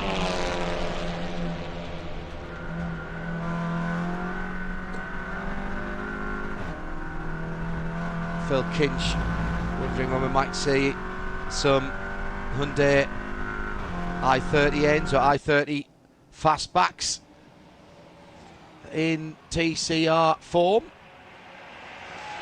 Hyundai have been secretly testing, well, not that secretly obviously because we've seen pictures of it, but Hyundai have been secretly testing a fastback i30N TCR car. They raced an i30N fastback but not in a full TCR spec at Nürburgring 24 last year, and that car, as well as the Veloster and the i30N hatchback, are all on the same platform. Yes. And both the Veloster and the i30N hatchback are already full-blown TCR cars. Brian Hertner Motorsport racing, I think, 4 of them next weekend at Sebring. That's on Friday evening, European time, Friday afternoon from Florida, as the Michelin Pilot Challenge gets back underway as part of the IMSA Championship. 3 different championships next weekend to be covered from Sebring. Prototype Challenge with the P3 cars, the Pilot Challenge with GT4s and TCRs racing together, and of course the WeatherTech Championship with DPI's P2s are back next weekend, and the 5 of them, as well as GT Le Mans and GT Daytona. Meantime, Johnny and Bruce are heading off to the south of France for the envious, and down to Paul Ricard at Le Castellet for what's the opening round of the ELMS, isn't it? I've just realised. I know, bizarrely, in July we'd normally be getting stuck into round 3, having had a pause with the 24 hours of Le Mans. There tends to be always a race meeting somewhere in April, one in May, and then June they take off for obvious reasons, because a lot of the cars involved in the ELMS are instead at Circuit de la Sarthe. Oh, an issue for the Ligier relatively late on in the race. Now, that car took a 10-lap penalty overnight because they were fighting, was it electrical problems or gear selection issues, and they're now struggling to get that car restarted. Brake lights on and off, and smacks to me as being another electrical problem, quite possibly. It's on the exit of Ascari corner, and they're on now yellow flags covering that area. They give them a little bit of time to see whether it fires into life, which it does, so we may not need to go code 60. It has found good speed, actually, because it rockets away from its temporary parking space. Yeah, I wouldn't want to be parked there either, just in case somebody overcooks it and spears back in the opposite direction. That was a master off and back on again, wasn't it? Everything went off, and then you saw the tail lights come back on. And let's see if it comes into the pit lane. Who's driving that at the moment, JP? In the Ligier, it is Daniel Wajcinski again. It's for Nordschleife. 3 times I've seen that car stationary. 3 times it's been Daniel Wajcinski who's been behind it, the wheel of it. Yeah. I do wonder if he's knocking something when he's turning the wheel. Whether he's catching something with his hand, pit lane speed limiter, knocking something out, I have no clue. But 3 times that car has stopped and restarted with Daniel at the wheel. Coming up to 250 laps completed. This will be a distance record for this race, although come back again here, I would think it'll be beaten fairly quickly. Number 92 has been in and out. Alfred Renard staying at the wheel. Ivo Breukers about to get in to the 101 that he's sharing with his son Luc. Robert Renard due in any second now from second. In fact, no. 91 car has been in, and Ralph Bourne's taken it over, and he's just leaving the pits now. Stefan Aust has taken over from Stefan Gorig in the 93 after a 35 lap stint. So we've got 7 or 8 laps before David Gosnet brings the MP Racing AMG into the pit lane in 4th position for its regular stop. And now everybody's going to go again for about another 50 minutes. Going to leave a tricky little 20 minutes or so sprint to the end of the race here. And temperature dropping back off again, but the sunshine's been out for a while, so the track temperature will be going up again with a little bit of UV on it. And we have seen the Porsches have not been exempt from these left rear punctures that we've seen. And I just wonder whether this race could be decided one way or t'other about whether you decide to change tyres or just splash a bit of fuel before the end. Change tyres to be safe. Yeah. Don't change tyres, save yourself 20-30 seconds. Might not make a difference for the lead. Certainly be interesting for second and third. It would. Is there an argument to say you only change rear tyres or left side tyres to save a bit of time in that respect? Left side's a good call, actually. Yeah. That's a very good call, JP. It's only been the rear left that's been going, so I think that's the one that could be marginal. A lot of it's down to how you've treated your tyres though during the stint, and if it could be a relatively easy run to the finish, then I'm sure those drivers involved would elect to go that route. Evo breakers back into the 101. It's going to be installed then to the finish, you have to think. Younger son Luke clambering out. Rick Breakers, his name is still on the side of the car, but he's not been driving this weekend. I'm guessing Rick is there, or maybe not. I'm not sure whether he's got commitments back home this weekend, but wherever he is, I'm sure he's been paying close attention to exactly how the Red Camel Jordans.nl team have been getting on. The 979 Speed Lover Porsche, which has been for a long time the bridesmaid in the 991 class. It's Olivier Dons still at the wheel of that Gen 2 Cup car, with Dominic Bastien still leading the class and 7th in the GT Series division. There's been a change in TCR. Autorama up into 3rd position as Evo Breukers rejoins, and the leader comes into the pit lane in that class. That's the Brutal Fish 122. Dan Lloyd already out of that car. Chris Bessem in that car is just leaving.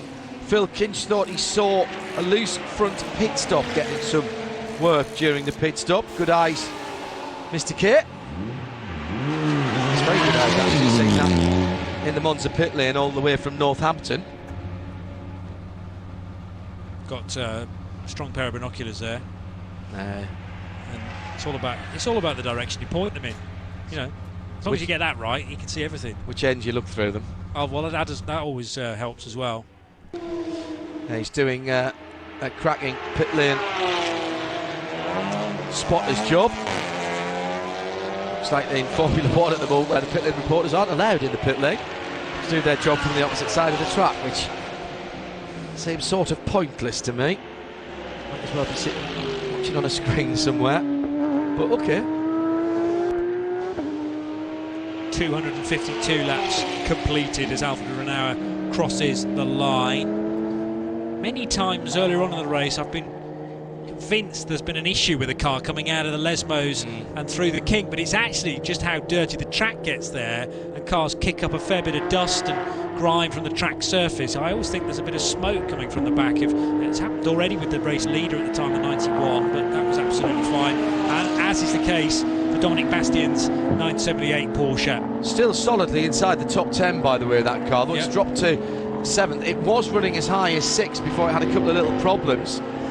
But with 8 laps of a lead on the next car back in 8th, which in fact is the TCR leader.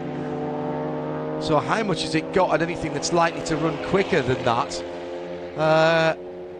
Nothing. So I think there's not much going to catch that. So I reckon Speed Lover, if they can keep that car going, are looking for, at worst, a 7th place overall. Now, all right, they are 20 laps, 19 laps away from the lead, but that at their pace, it's only 40 minutes. Yeah, true. And we've lost 2 hours of the race, or had a bit of, but that's pretty. I think that's pretty good for a Cup car. I really do.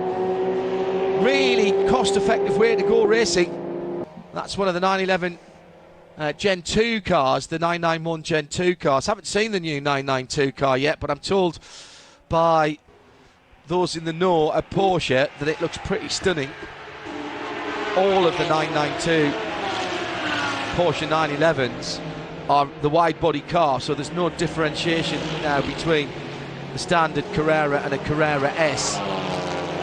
They've all got wider front track, and all now, I think for the first time as standard, running different tyre sizes front to rear in terms of different wheel sizes. Okay. And they've always run different tyre sizes, but different wheel sizes, should I say. Diameter rims front to rear. Very interesting new car, that.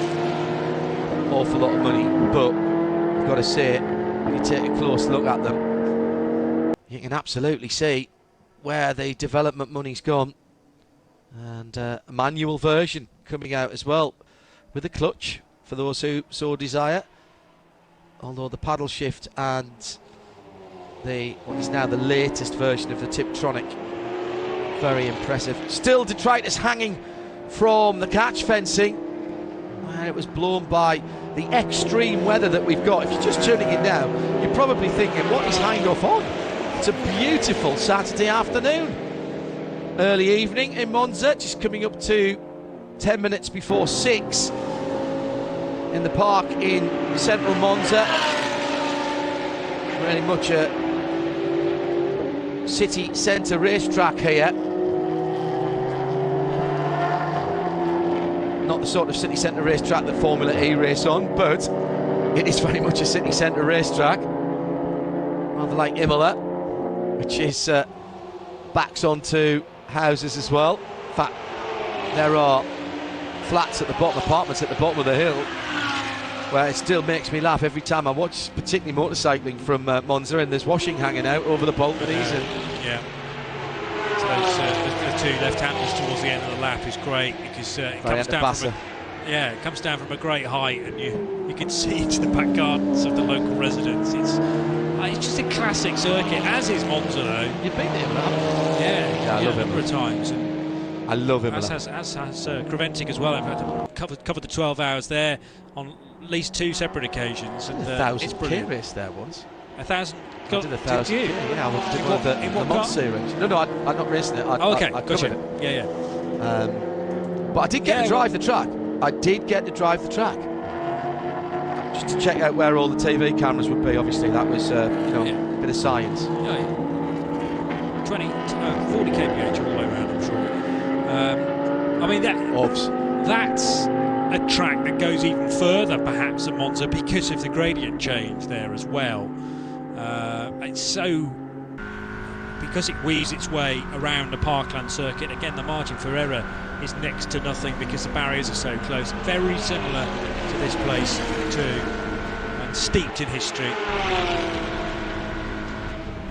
So down towards the first corner goes Ivo Brokers, settling himself in for the next 70-odd minutes of racing. Right at the inside goes the KTM, much better on the brakes than the slightly heavier TCR car. There's an indication of the cornering speed of the KTM as it just scampers away into the distance. Blink and you'll miss it. Is that still Laura Kreiheimer driving the D7? No, I think she handed that car over. I think it is Eike Angermeyer. Yeah. That was a change that was done. Stand by, caller. 7 laps ago, after a very, very impressive 35-lap stint from Laura. Dave Alcock says, right, if you're running the Herbeth cars for the 91 or the 93, would you run them down to 25 minutes, splash fuel in the car and run them to the end, or come in with whatever it is you can run to the end, let's say 50 minutes, fill up and run to the end, possibly with a rear left tyre change? Well, I think if you bring them in at 50 minutes, you do all 4 tyres and run them to the end. Yeah. I think if you splash them, then maybe just a left side tyre. I would put 2 tyres on. I don't think I would put. You could put rears on, just rears. You could put replace both rears. I don't know if they were really under pressure from another team. Let's say they were racing the KTM, which has looked strong in the early stages, or if MP Racing were just that little bit further up, then it would be a huge question. I mean, you want to try and run the car as light as possible for as long as possible. So, to me, it makes sense to pit it as late as you can for the splash to keep the general car weight down. But if you've got the luxury of pitting early, if there is a there is a safety car, but we're not likely to have one of those again. So you can afford to keep the car out for as long as possible. The only slight danger is that you get caught out by code 60, which means you're chugging round and not able to get into the pits. Well, and that could be the difference, certainly between second and third. Yeah. If a code 60 comes out just as you've passed the pits. Across the line. And you haven't, and it's, you know, and it's a relatively short code 60 because it's a 5-minute lap, isn't it? If you're at code 60 and you're going, oh, am I going to get back in? It's gone back in again. So you've got to keep going at that point. So then you have effectively got to do a green flag pit stop to, you know, when your rival might be a better place on the track and exactly having made the stop. So are you better to get it under the belt as quickly as possible? They'll have two different spreadsheets open, no doubt, and work out which is the most beneficial from a strategic point of view. But even one of the most optimistic team members at Herbert prior to the race, I bet didn't necessarily expect this sort of outcome. First, second and third, all represented by their team cars, and the 92 again on course for maximum points in a well-subscribed GT3 category. Yeah, we are not going to see a race finish for the Renault RS01, despite that car taking a first pole for Renault in the history of Creventic racing yesterday.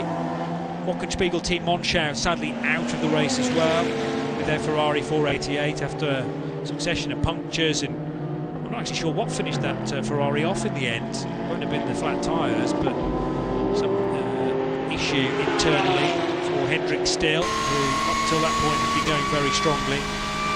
But it's left us with the three Porsches out front. The Mercedes of MP Motorsport in fourth.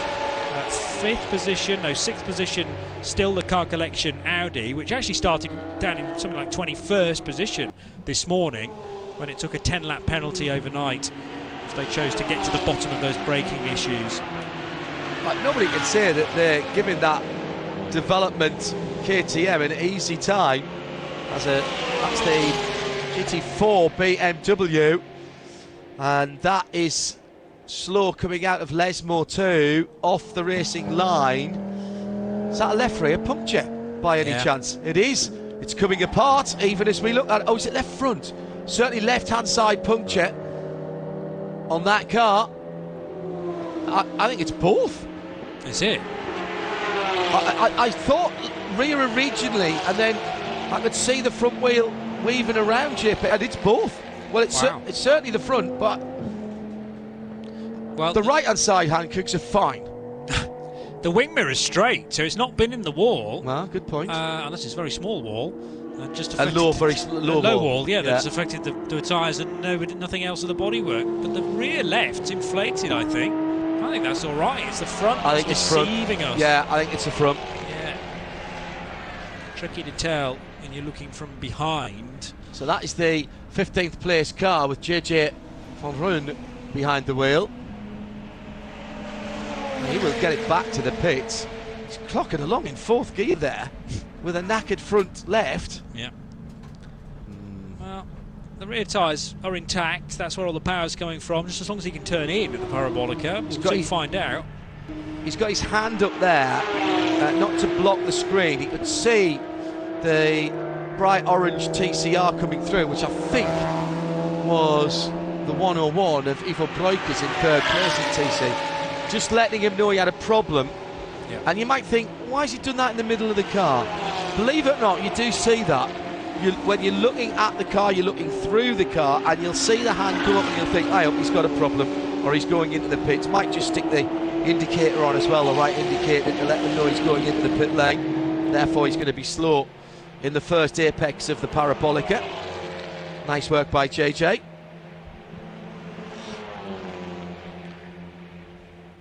Coming down to the final hour, JP. We are indeed, and this is where decisions need to be made about when to make the final stop, because all the GT3s will have to stop one more time. Correct. TCRs sort of off kilter unless they started back timing a number of hours ago. They'll maybe have to come in for a splash. That could make the lead battle for the TCE series very interesting. Well, about the second place battle, in fact, between Konstantin Kletska and Ivo Breukers. They're still only separated by 48 seconds. It's a more comfortable margin now for Pepe Oriola, who is about to cross the line in the Brutal Fish Honda Civic. Shame that the MP racing car dropped so many laps. The 58 AMG, the chrome green car. Yeah, it was just the left front, by the way, on that 450 BMW, because Daniel Gostner is due to pit this time or next time around, and I reckon he'll probably get to the end from here. He'll be very, very close indeed. So they would have been spot on in terms of their back timing. So that'll be full service for that car. New set of Hankooks, and round about 57, 58 minutes to run. Might be a little tight. Do a bit of fuel saving. 52.5, the best for David in that stint so far, with an average of 53.6. So that's what I'm talking about. You know, his spread between best and average is a second. That's really good driving. In percentage terms, that's what is it? 112 seconds is his average. 113 seconds is his average, and 112 is his best. So you're talking about, you know, pretty much 1% there variance, yeah. And that's pretty good. If you can get anything between under 3% and keep that variance down to anything below 3%, you're doing a pretty good job. Fabulous consistency, and obviously comfortable at that pace as well. You know, it's not taking too much out of the driver.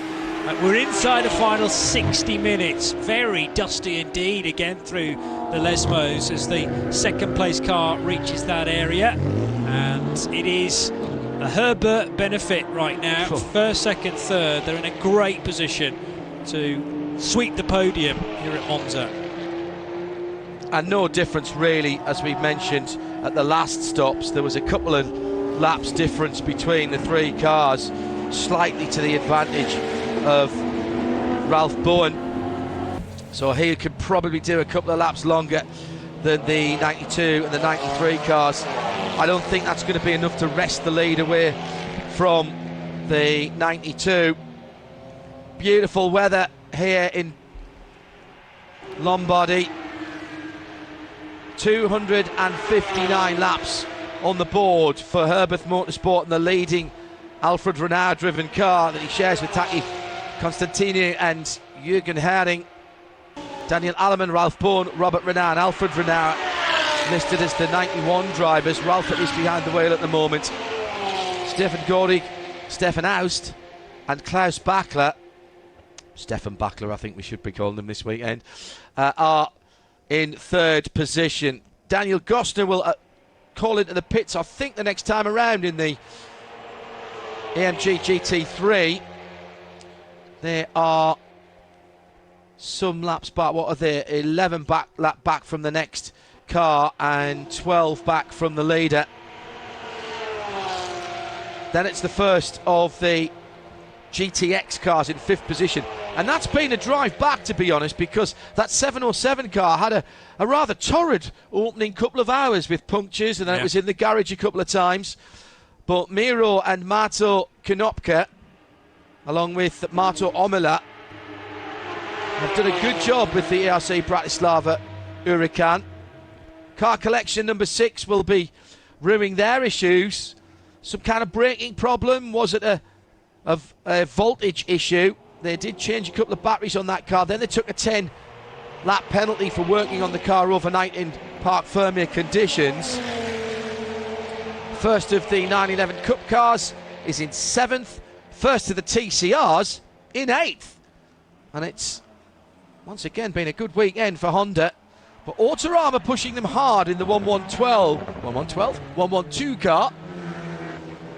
There's just 2 laps between those two. Check that, there is only 1 lap between those two.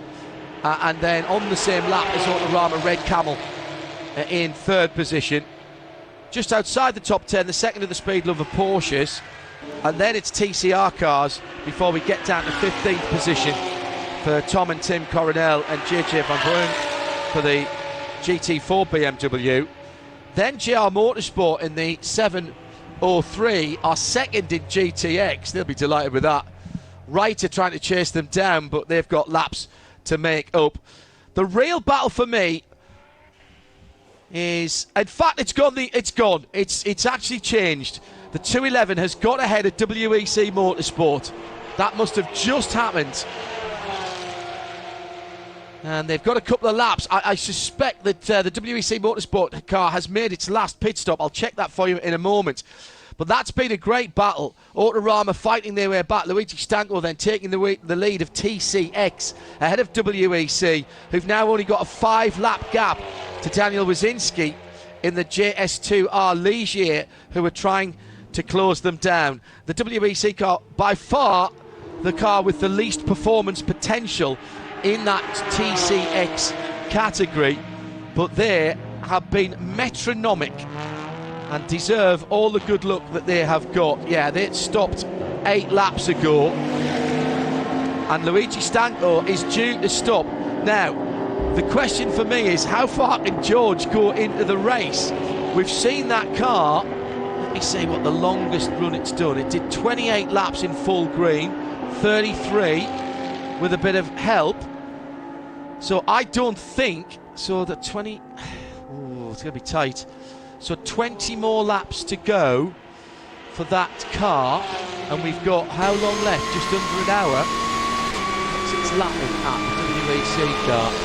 2:41, 40 and 3/4. Well, I think it can go. I think that car can go at the end. Okay. Back of an envelope, but I think the WEC car, George is taking that car home. Computer says 34 laps to go, but it won't be 34 laps for them at their pace. So that'll depend how fast the leader's going at the end. And we're due the Autorama Seat Leon into the pit lane, and that will cost it, even at their speed, the better part of a couple of laps. Yes.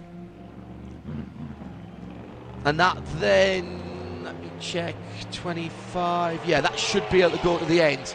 Well, that Seat's been in and now heading out again. Is that the one you're talking about, the Armando Stanko car? Correct, 211. Yeah. Right, so well, it's I on think, an out lap now. Well, that should be able to do 54 minutes. Should be able to do 54 minutes. It's done 25 laps there. So 25 laps, what are they lapping at for Autorama? 2 minutes and 4. 25, yeah, that's 50 minutes. So again, it's going to depend where the leader is. They probably won't have to do that many laps. Well, may have to stop again, actually, that car. That might have to splash. The Ligier definitely has to splash, but that car's running decently now. 2:09 for that car. Last time around, the E46 was very slow. 2:47 for George Haynes. Now that car normally laps in a 2:11. So they did have a little problem there. Great lap from Ralph Bone, quicker than Robert Renaud has been all day there. A 151.152. That might not be the fastest lap of the weekend for the 91 car when it's come to race sessions, but it is the fastest of the day. So an indication of how hard he is pushing, more to defend the second place than to catch up with the race leader, because race leader Alfred Renaud is still just over a lap out in front. Oh, I love our viewers and listeners, JP. Right turn lover at RSL_studio says, all right, if we're talking tactics, do you pit the 91 car as soon as Robert Renaud's minimum rest time has elapsed and let him break it to the end? Or do you run it, splash when the tank's empty, and leave Bourne at the helm? See, that's good thinking, though. Yes. Renaud was in for 34 laps, so he's got to rest for half of that time, hasn't he, before he can get back in again. 34 laps, round about an hour. 51-1 last time around. Is that what you've just mentioned, Ralph Bourne? Yeah, the best lap of the day for the 91. I think if Bourne's putting those lap times in, you can leave exactly. him in. And the thing is, what we've tended to find through the years at Herbert is that everybody's equal in that team, regardless almost of what sort of lap times you can produce. And they'll try and get Renaud in for as close to half the race as they can, because he's generally considered to be the fastest of the quartet. Now, there's only 3 drivers that have been racing in the 91 this weekend. Robert, Ralph Bone, we just mentioned, Daniel Alleman, the third guy, and all 3 have had a go today. but they'll happily leave Ralph Bode at the wheel, particularly as it seems he's really in a rhythm now. Yeah.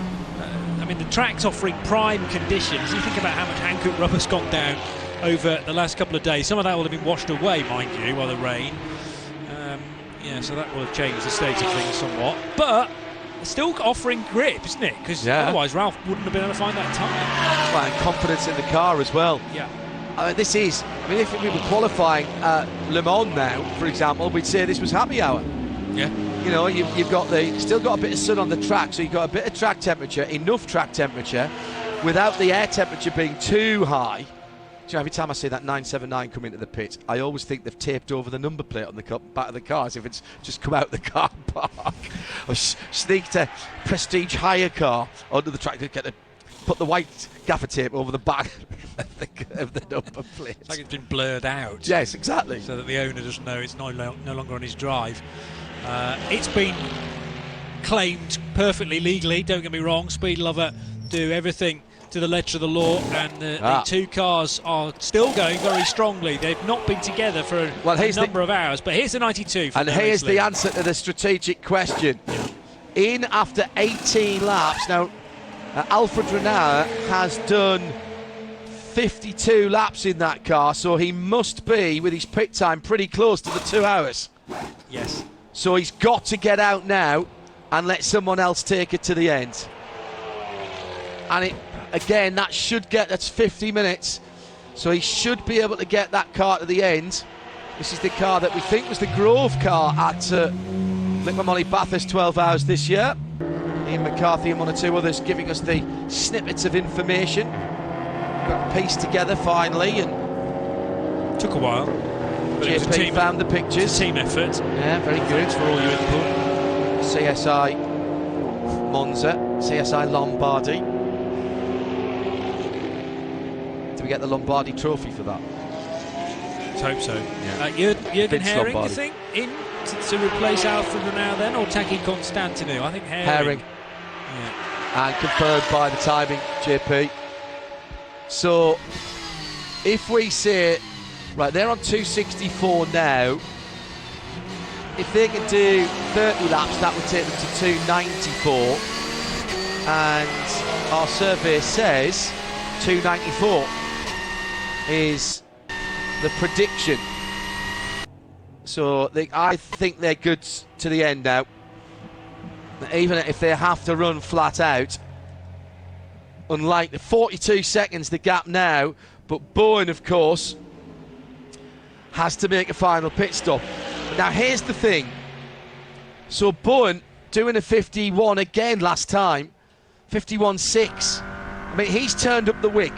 So they're splitting the strategy here. 92 leads the championship. Or won last time out, sorry. So good points in the championship last time. So Herring's fueled and tired to the end. Bowen now stays out as long as he can and drives the wheels off the 91 until it's out of fuel. And then they decide what's going. If they get a code 60, they might look into that. It could pop in, put a splash of fuel in. Then there's the question of whether you put new lefts or all four on and have him chased down. But at the moment, at 40 odd seconds behind, he's in with a shout again, isn't he? Oh, in fact, Bourne, of course, is leading. He's gone through on the pit stops. Yes. So Bourne is leading, and so he's got track position, so he has to stay out now. I don't think you give that up. No. For an early stop. No. You have to stay there. And Bourne is doing good lap times, so it's even better than I thought. Yeah. Yeah.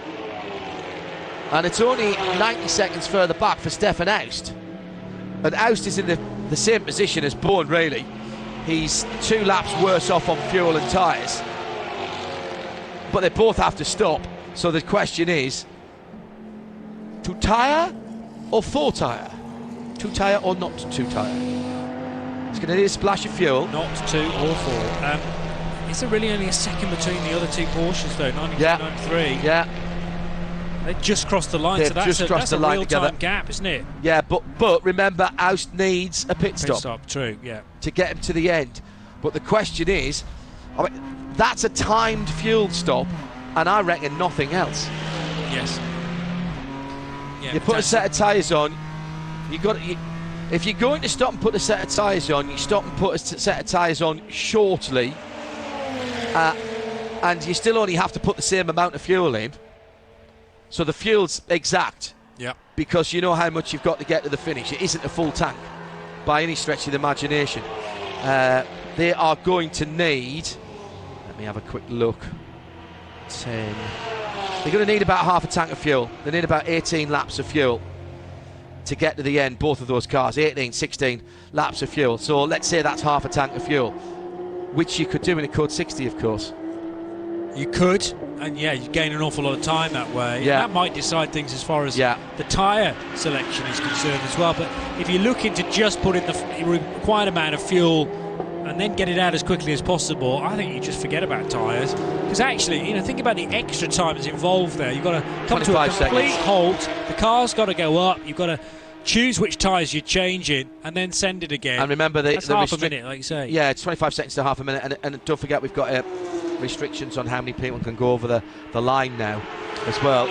Ligier straight on again, and the Rettifilio, and that's not the first time we caught a glimpse of that. Was it the Rettifilio or was it De La Roche? I think De La Roche, sorry, getting the two chicanes mixed up. Second chicane. Right. Yellow flag at turn 7.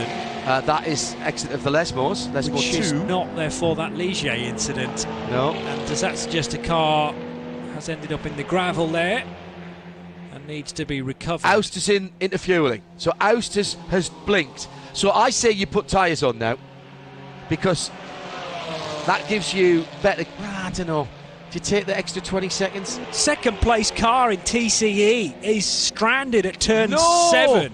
Konstantin Kletska for Autorama just flashed up on the screen. 1-1-2 stopped at the second Lesmo.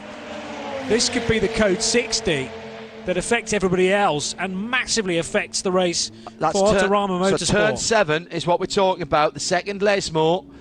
We'll try and pick that up for you and see whether that's a car in the gravel that needs recovering. Oh, and the Brutal Fish car's there as well, and there's damage on that car. There's damage to the rear of that car. That car stopped as well. It's been changed. The number's been changed. It's 122, not 112. Oh, that's even worse then, because it's a class leader. This is the class leader. Now, has that car been off? Is there a bit of damage to the right rear? There's certainly a lot of smoke and rubbish coming out. They're trying to restart that car. Has there been a spin, or is it just a problem in from... Well, there's movement for the Honda KCMG, the Brutal Fish car. It's crawling forward. Has it been off, Johnny? I think there's some damage on the right. On the right-hand side, around the door. It's difficult to tell from that angle, but it doesn't quite look symmetrical somehow. Herbert Stephanhouse still taking fuel to get him to the end. Now, Oust, does he take a set of tyres or not? He's going to drop a lap here. Has done. Code 60. Code 60. And this is to deal with the Brutal Fish KCMG Honda. Where is the 91 car? Where is the 91 car? The 92 has just passed the start-finish line, and the 91 can't see it. Where is the 91? It's in the third sector, so it must be coming round. Well, JP, drama inside the last 45 minutes. There's the 91. 91's in the pit. It is. Got in just in the nick of time. Only needed. And that was that left rear only? It was certainly such a quick stop. It was either two lefts or two rears. Maybe two rears there. Alan Prosser will be watching that. Alan, can you have a quick look back at that and tell me whether that was left rear or two rears or two lefts? It wasn't 4 tyres. No. It absolutely wasn't tyres. So they have gone for... They were perfectly placed. They were just coming out of the Parabolica and either dived in just before the Code 60 came out or decided to jump in. So Bourne remains in second position. And this is going to be a dash for cash now. Klaus Bachler, back in the 93. Oh, if they'd only waited one more lap. If Stefan Aust had only waited one more lap. And he could have. He had fuel. Yeah. Ifs, buts and maybes, but you can often wait for a code 60. It just doesn't appear, and this time it has. They all pitted outside of the window of the code 60. Although the 91 did mop up a little bit of it and therefore gain some time. And I can't believe this Honda. It's not going to move, is it? And they're trying to fire it back into life. I think it is still straight, actually. I don't think it's been in the barrier. No, I think you're right. I think that's a technical issue. In comes the 101 from second. So the 112 Autorama car has inherited the lead. I'll come back to that in a minute. We've got a flatbed streaking off to Lesmo 2 and missing out the Variante della Roggia. Actually cracking along at more than 60 k's. It's catching up a Lamborghini. I can overtake a Lamborghini Erica in me flatbed. Thanks very much indeed. Let me go back to the lead of the race. 92, Jürgen Herrig. Where is he on the track? He's coming into Ascari. The 91 is going into Variante della Roggia. And I think they're on the same lap. In fact, I'm certain they're on the same lap. And they are both fueled to the end. And I would probably say that Ralph is a little bit quicker. At the very least, there's a tyre down on that Honda. And I just wonder whether, because there's some uneven rubber on the front right corner. Okay. Now, it might even be that the wheel's not straight. So maybe it somehow has made side-to-side contact with another car in the race, but it's limping its way down towards Curva del Seraglio and on towards Variante Alta. But big question marks as to whether it's going to get there under its own steam. The flatbed's been called, though, as John's mentioned, and we'll get an answer soon enough. Yeah, a recovery truck now arrives, in fact. Now, is it going to tow it or lift it and put it on the flatbed? If it's a flat tow, it won't take too long to get it out. Alan Prosser and Dave Alcock, thank you. RSL_studio. It's a flat tow. It's a flat tow, so that'll get it out of the way pretty quickly. There's an exit point just beyond Ascari that they'll be able to pull that off into the back of the pits. Both Dave Alcock and Alan Prosser confirm left rear only for the number 91 car. Yep. So the leader of the race is exiting Parabolica, second place in the race, albeit with 5 cars between it, coming into Ascari. Just heading up the hill to Ascari now. Leader just exiting Parabolica and on the front straight now. 37.5 minutes to go. These are the two cars that battled it out in Portimao, and the result went the way of the 92 car after the 91. What you would say normally the more favoured car had a gearbox issue. It did fight its way back to take second position. Klaus Bachler, unfortunately, that car stopped one lap early. Looks fine, that front right corner. So a bizarre incident, yeah. Right, what I was going to do there, and I meant to do this before, is see how long that car had been out, and hopefully they haven't just ran it out of fuel.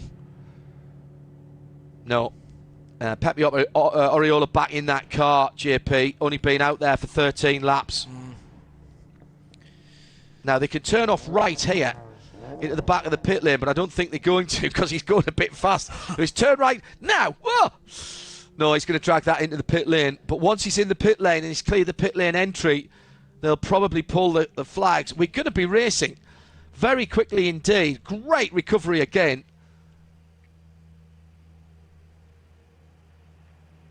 Top work from the two guys in that truck. The guy that actually attached the strop there was wasting no time at all. The truck had barely stopped. I know. He was running round his wagon as quickly as he's pedalling it now back to the pit lane. So mightily impressive. I don't think we could have recovered that vehicle any quicker had they tried. And it's going to get back to the team, and the team are very crestfallen indeed.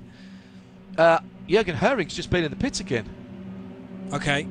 Well, that might be again typical Herbert way of making sure the car is properly good to the finish as far as fuel's concerned. It's an outlet for the 92. It's an outlet for the Ralph Bowen car as well. That's right. That's right for the Ralph Bowen car, because we saw that come in and take its one pit stop. But the last lap was a 5:16, so that car shouldn't have come in, the 92 car. So what did the 92 car do? A minute and 18 seconds in the pits. That's got to be just fuel, hasn't it? Did it need fuel? I mean, what have we got left? It seems to be too long for tyres, unless they're doing a belt and braces attitude and go, well, we'll change your rear tyres anyway, because we've got the opportunity to do that. Green flag. Code 60. Green flag. This is going to put those two cars very, very close indeed on the track. The 92 and the 91. In fact, the 92 is leading. The 92 is leading. The 92's in the Curva Grande, and the 91 has just exited the pit lane through the Variante Rettifilio and now through the Curva Grande. So lead has changed. So now the hunter becomes the hunted. Ralph Bowen was expecting to chase down Jürgen Haring, but Ralph, with only one new tyre in the last stop, but fueled to the end, I can only assume that Jürgen Haring's got a full set of new tyres, and they've basically set him on stun and said, right, he's not got new tyres. You have, because they surely weren't short of fuel.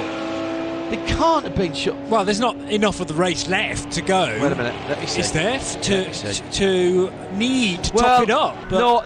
Do you know what? I'll take that back. There's still about 20, 21 laps to go. Maybe not that 18, 19 laps. They would have been doing a 35, 36 lap stint. So that's pushing it. Okay. That is pushing it. So they've certainly taken a splash of fuel. I'll take that back. But it has changed the whole complexion of the race, with the 91 car chasing the 92. They're both coming onto the front straight now. Debris on the run underneath the banking. That will be from the Honda, I presume. It dropped something as it was being towed, and the marshals rightly deciding not a good idea to go out with cars coming down at 155, 160 miles an hour. Hello, Jan 007. Thank you for your kind comments. Stay tuned. 33 minutes to go. 10 seconds is your gap between first and second, but it's the 92 car that has the lead. Haring then from Ralph Bowen. Wow. The series that just keeps giving. And you know what? Klaus Bachler could have been there. Had they waited one more lap, he'd have been right there. But they just didn't know that at the time, did they? And, you know, you make the decision and then deal with the consequences later on. But yeah, it's a real shame, because they've shown good pace throughout. They're still on course for a podium and to complete the clean sweep. But I did say, you know, we didn't know at any point what order the Herbert Motorsport Porsches were going to finish in. We still don't, with just 10 seconds between the top two. I would love to know what's happened to that Honda FK7. That is heartbreak for them. In sight of a top 10 finish and a win in the TCE division and the TCR class, of course. And Red Cabell Jordan have gone to the front. Ivo Breukers is ahead of Konstantin Kletzer. Now, can Ivo go to the end? There's the question. I think there's about about an hour and 15, maybe 20 minutes left on the clock, which sometimes doable if you're very, very... No, he came in, he splashed. Oh, he has? Yeah, he splashed. Okay, well, that'll be fine as did Kletzer. Kletzer needed more fuel. Or Kletzer, rather, was deeper into his stint, so might have wanted to take tyres. I wonder if Ivo hasn't taken tyres to get the track. You got the last two pit stops for those two, 101 and 112. Yes. 101. Oriola's moving again.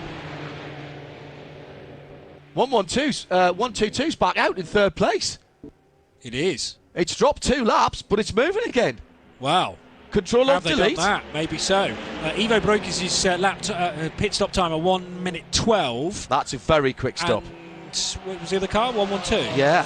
A 3:24. Yeah. So that was a full stop, fuel and tyres. Ivo, I think, just put enough fuel to get him what he thinks to the end from there. Another, 19, 20 laps. Because I would have been pushing for Ivo to get to the end from where he originally stopped. He would have been looking at something like 34, 35 laps. They have done 33 laps, and there is a bit of code 60 in that, but I just wonder if Ivo's either banged a new set of tyres on in a little splash. What I don't know is what the delta is down the pit lane here. It's quite a long pit lane. Yeah. 979. More drama for Speed Lover. That's Ralph Letarte. Oriola was in the pits for 63 seconds. Yeah, I don't think he was dragged in on the back of the flat bit. I know. So, I mean, it takes a minute to disconnect the car. So, how long did the team actually take to sort that problem out? Or was Pepe actually rectifying it on the toe in? And he was resetting stuff as they were travelling, and then it just fired into life and he went. NKPP are in with a shout of a podium though. 15 seconds the gap between third and fourth. The Brutal Fish by KCMG, Pepe Oriola driven car. You'd think that Heis Betham would not be able to close him down, and indeed 2 seconds an advantage for Pepe Oriola last time around. Oh, I'm gutted for them. I am gutted for them. How about in the final half an hour of the race, the new fastest lap of the race, a Klaus Bachler time of a 1:50.087. That's 9/10 of a second quicker than any time yesterday. I love that, but I'm super frustrated that they didn't wait one more lap before putting Klaus in the race. Stefan Aust had fuel. And Klaus did effectively a green flag pit stop that's dropped him away by nearly 2 laps. He's just in front of the leaders on the circuit. He won't be for long lapping like that. He's just taken 2.5 seconds out of second place and 4 seconds out of the leader. Oh my goodness me.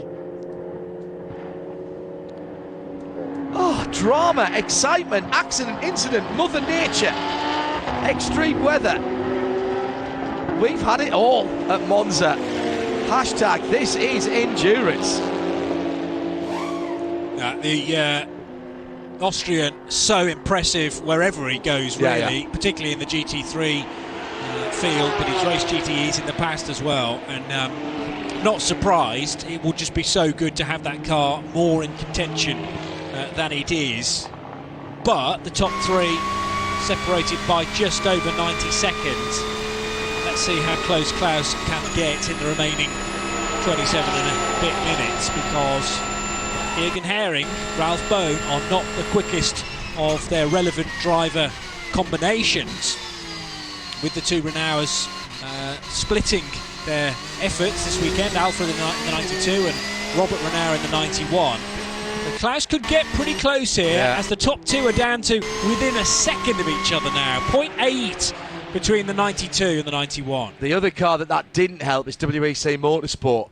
They were hoping for a green flag pit stop for Armando Stanco to get them closer to the 211. I mean, they haven't got the pace of that car in anywhere, but George Haynes has just done, he's done a 43. He's been lapping quicker than that. I'm not sure that car is up to its best at the moment at the end of this race, but they're going to come under pressure, are they? And they're losing 30 seconds a lap on the Nordschleife Ration Ligier. Oh, I would have loved to have seen them be higher than third in their 3-car class.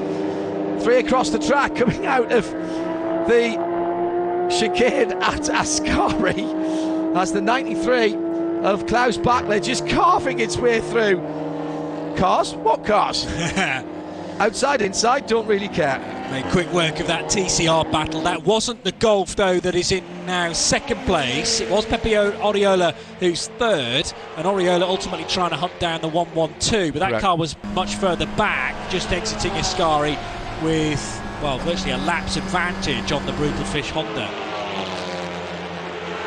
Yeah, and he's got laps, hasn't he? There. He's got a full lap now to make up. 47. Yeah. He's got nearly 2 laps actually to make up on the 2 leaders now after being stopped and then towed back in the code 60. In point of fact, and this is no criticism, this is just an observation of the truth. The fact that race control waited to see if he could get the car going again and didn't call code 60 straight away probably cost him the better part of a lap while everybody was still at racing speed. Then it goes to code 60. Then he's back in the pits. He's reset and he's off again in seemingly no time at all. Didn't actually lose that much time because he was going... Frankly, he was going at least as quick as 60 kilometres an hour when he was being towed by that flatbed. Well, that's true, actually. Yeah, well, he gained a bit of time on the route home because the flatbed wagon driver were being so eager to get the car off the track, so breaking the speed limit. But that's fine when you've got no say in it. No, I'm just going along. I can brake as hard as I want. I'm not going to slow down that 7.5 tonner or 10 tonner or whatever it is that's pulling me along. The second of the speed lover cars in the pit lane. That's the 979 car, and it's dropping down a little bit now. Ralph Littart brought that car in. They've got a big fan behind that, and I'm not talking about a massive supporter with a big foam finger. They do have a rotary fan, and they've got the engine cover up. I suspect some overheating issues on the gearbox or the engine, the flat 6 engine of that car. It has been warm today. Maybe an exhaust problem and they're trying to cool something down before they put anything human next to it. I can't believe that for KCMG. That is so unlucky, isn't it? But that car is running again, and Pepe Oriola is back up to speed. 205, not quite up to speed, 205.5 last time around. Yeah, but I thought it was done. I just thought he'd had so long to restart it and to go through the various cycles to reset everything. And then when the flatbed was called, I thought it was just a case of the lorry towing it back to the pits, and the team would just look at it and go, there's nothing we can do. But fair play to Pepe Oriola, because, as I say, he spent that half a lap being taken back home again, just trying to sort out. He might have even been on the radio at the time to the team saying, what do I need to do? Yeah. And from the point that truck enters the pit lane to the point where the car exits under its own steam, it was a minute. It was a minute and 3 seconds. So that literally was everything off and everything back on again, or they plugged a computer in and knew exactly what they had to do. Amazing. And again, thank goodness that the recovery drivers didn't decide to crane it onto the flatbed, because that would have taken a whole lot longer, not only to load it, but then to get it off again and back into the race. Or do what I suggested and go in through the back way of the pit, because he would have lost that lap. It would have taken ages for him to pick his way through the back of the paddock and then appear on the pit lane. And of course he's back in the race and he's allowed to be, even though he's had outside assistance. I love that. Yes. And I think at this level of racing that's right, because these guys have come here to race. We have come here to watch as many cars finish as possible. Yeah. No, I'm all for that. And that time through Ascari, it almost looked like the Honda Civic was trying to take the race to the 91 Porsche, right on the back of it. In fact, it's about to no, it's the 92, which is now getting very close at the Parabolica to squeeze through. But Oriola driving the wheels off that car now to see how far up the order he can get. And these problems, they happen for your car. This doesn't stop it happening to maybe one of the couple of cars that are between you and the race lead. Although blistering pace now being offered by Ivo Breakers. He's managed to set back-to-back personal best times for that car, so his best and better than Luke's times from earlier on in the day. No formal post-race tech from Johnny and myself because of our TV duties, but if there's anything that you want to bring up, do it now at RSL_studio. Last 20 minutes coming in, and we'll try and rattle through as many as we can before the end of the show. But our radio portion of the show will get wrapped up after any post-race interviews that Peter and Ola could get for us if that doesn't happen.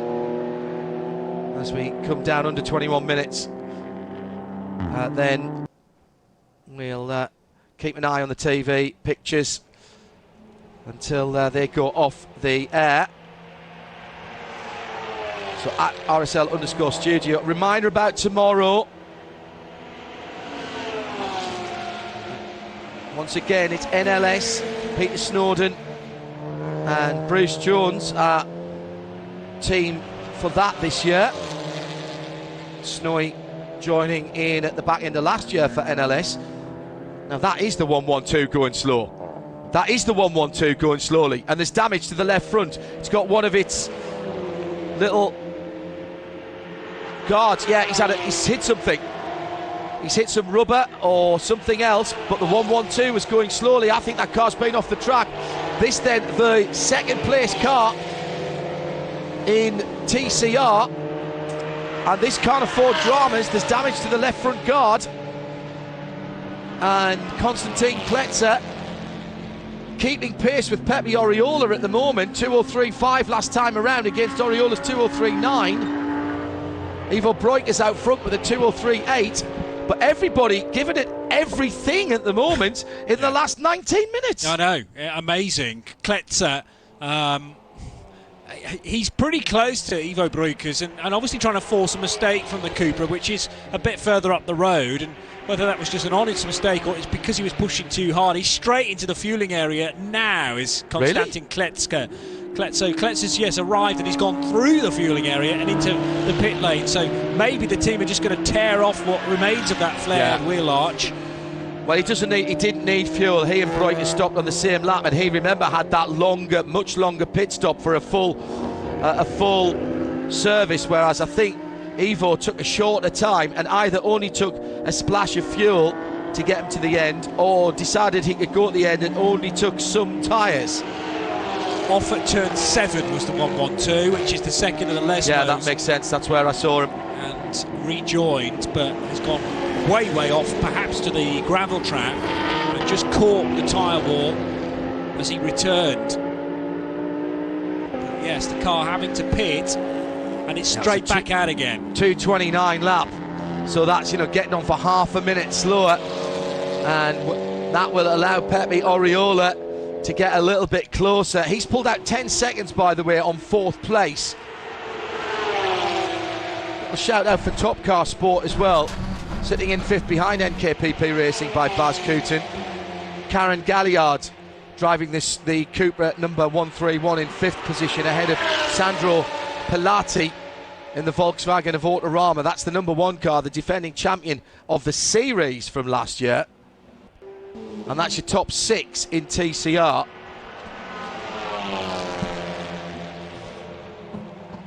"17 3/4 minutes to go." Well, I think that was sensible. Come into the pits, make sure nothing is fouling. The rear arch as well is flapping again like an angry owl or an angry penguin, just sort of flapping away at the side. We've seen that before, particularly on the Audis, haven't we? But yeah, that car's been into the barrier left-hand side. Right-hand side, fine. You're going to sell it on Auto Trader tomorrow. Picture of the right-hand side. Never used, hardly. They'll never know. Never raced or rallied much. Klaus Bachler due across the line in the next 5 seconds or so. What's the gap back then from Jürgen Hering like? It's another fastest lap of the race. He's into the 149s, Bachler. It's a 149.9. Massively quick. And he's got the gap down to 1 minute and 9 seconds now to Jürgen Hering. He's pushing like crazy to improve on his position of 3rd. He'd have been miles out front if they took their stop under 60. Alan Prosser said, when did the 91 take the lead? The 91 took the lead when Hering stopped again after or during the code 60, excuse me. So Hering had got in the car at about lap 265, 266, did a short 3-lap stint, 3 or 4 laps before he came in again the lap after Ralph Bohm pitted, and in doing so gave up the lead under the Code 60 conditions. But we think he might have been tight on fuel because Alfred Renard had only done 18 laps on his last stint, but he was getting close to his fuel time, and I think they had stopped on it and not taken a full tank of fuel, so they came back and splashed another half a tank. 1:49.9. That's the fastest lap of the race. That's faster than yesterday, isn't it? Yeah, by a second. Yeah. Yeah, lots quicker. This is not over, ladies and germs. No. This is not over by any stretch of the imagination. We have got still 15 minutes to go, so what's that? 7.5, 8 laps, depending on where they are on the track. And at the moment, from the leader, 5 seconds, let's call it 5 seconds a lap, is disappearing from Ralph Bourne. 4 seconds a lap from Jürgen Herring. And we know that Ralph Bourne only took a left rear tyre, so his pace is not going to get better in the next 6 or 7 laps. At the front of the TCR field, Ivo Breukers has a comfortable lead now on Konstantin Kletzer, who has been off the track, but that hasn't delayed him enough to allow Pepe Oriola back into the fight for second, although he's okay in third. 31 seconds now, the gap back to NKPP Racing by Baz Kooten, who've got 3 laps on Top Car Sport, who have 62 seconds on Autorama. That's your top 6 in TCR. MDM Motorsport, JJ Varun in the BMW, 14th overall. Speed Lover still in the pit in that overheating 991 Cup car, the 979. Second in GTX GR Motorsport. 6 laps there, battling with Eike Angermeyer, who's doing 54s at the moment. Problem for the 703 JR Motorsport, going off at Lesmos, right off track limits, and comes back on but squirrely right in front of the 34 car collection Elmar Grimm, who are back up to 5th, by the way, overall, but obviously lost that 10 laps overnight for working on the car. Elmar doing a good job, the rest of the team fighting back well. TCX, Autorama, Armando Stanco still leading, and now by 5 laps over the BMW, the blue BMW. But that little cessation of hostilities, still 3 laps between George Hinge and Ridus Rego de Sabes. So second position, yellow flags are out at turn 2. Yes. And it's the 91 car has stopped. The 91 car has stopped. Ralph Bourne, the leader of the race, has stopped. He's given up the lead. Herring has gone through. Ralph Bourne has stopped. Let me just say this. It's Bachler then. A Herberth racing car has stopped. That's even more headline news. That's 2 races in a row. Herring through into the lead. Bachler will come through any second now into second. And the zone, well, MP Racing, I don't think have got enough time to claw the laps back, even if that car doesn't do any more laps. You don't have to be running at the end. True. But this is 2 races in a row that's technical issues, unless Ralph Bourne's made a mistake at the first chicane. But the 91 car is stranded at the first chicane. Klaus Bachler must be moments away from getting ahead of Ralph Bourne as well. He's about to come across the line now. Okay. He's about to come across the line now and be scored in second. I think he's already ahead. So the 91 car, the leader of the race, the car that was controlling it with that very, very impressive strategy. Jürgen Herring at the second chicane to the lead of the race, and we're going code 60 again to have to deal with the 91 Porsche. Klaus Bachler, though, is through, and I think will be confirmed in second position as he crosses the line any second in the next few seconds. What he's had to do is back off, of course, to abide by the code 60 limit, but the 93 will have leapt ahead of the 91, because it's Ralph Bourne's car somewhere between the first chicane and Curva Grande has ground to a halt, either with a mechanical issue or it's in the wall. Car 101 leading, speeding penalty during close 60, 20 seconds time penalty. Oh, hang on, that's just been overturned. Even more drama. Oh my God, I was just about to say the leading TCR car has taken a 20-second penalty. So where is the 91? And what is the problem? Accident damage? A mistake by Bourne? He's been in the car a long time. True. And he only took one tyre, only the left rear tyre, the stressed tyre. It should be down by our number 1 camera. Variante Redifilio turns 1 and 2, somewhere around that area.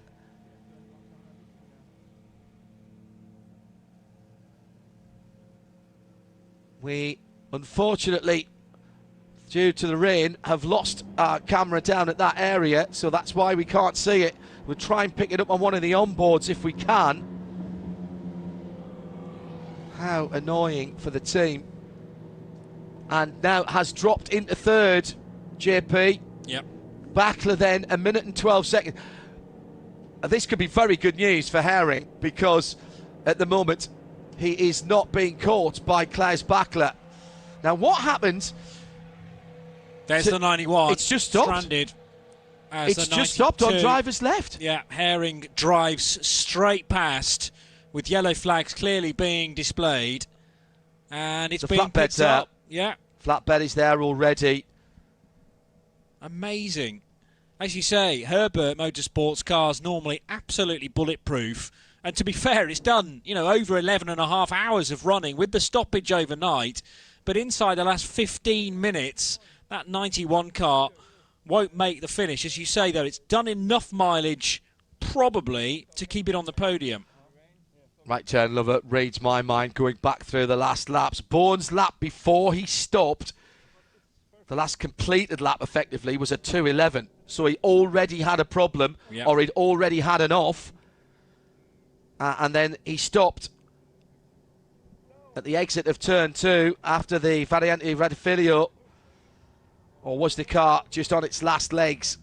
Oh my goodness me. What drama. What drama. And people tell me that 23, 26, 18 cars aren't enough for a 12-hour race. Are you kidding me? My heart can't take any more than this. Unbelievable stuff. Last weekend, Sebring, the 100th IMSA victory from Corvette Racing on Independence Day. Extraordinary stuff. Script writers earning their money this season, aren't they? This is really good news for Jürgen Herring that the car's conked out. Number 1, because it's given the race lead, and number 2, because it's stopping Klaus Backler tearing up to his rear wing. Less than 8 minutes to go now.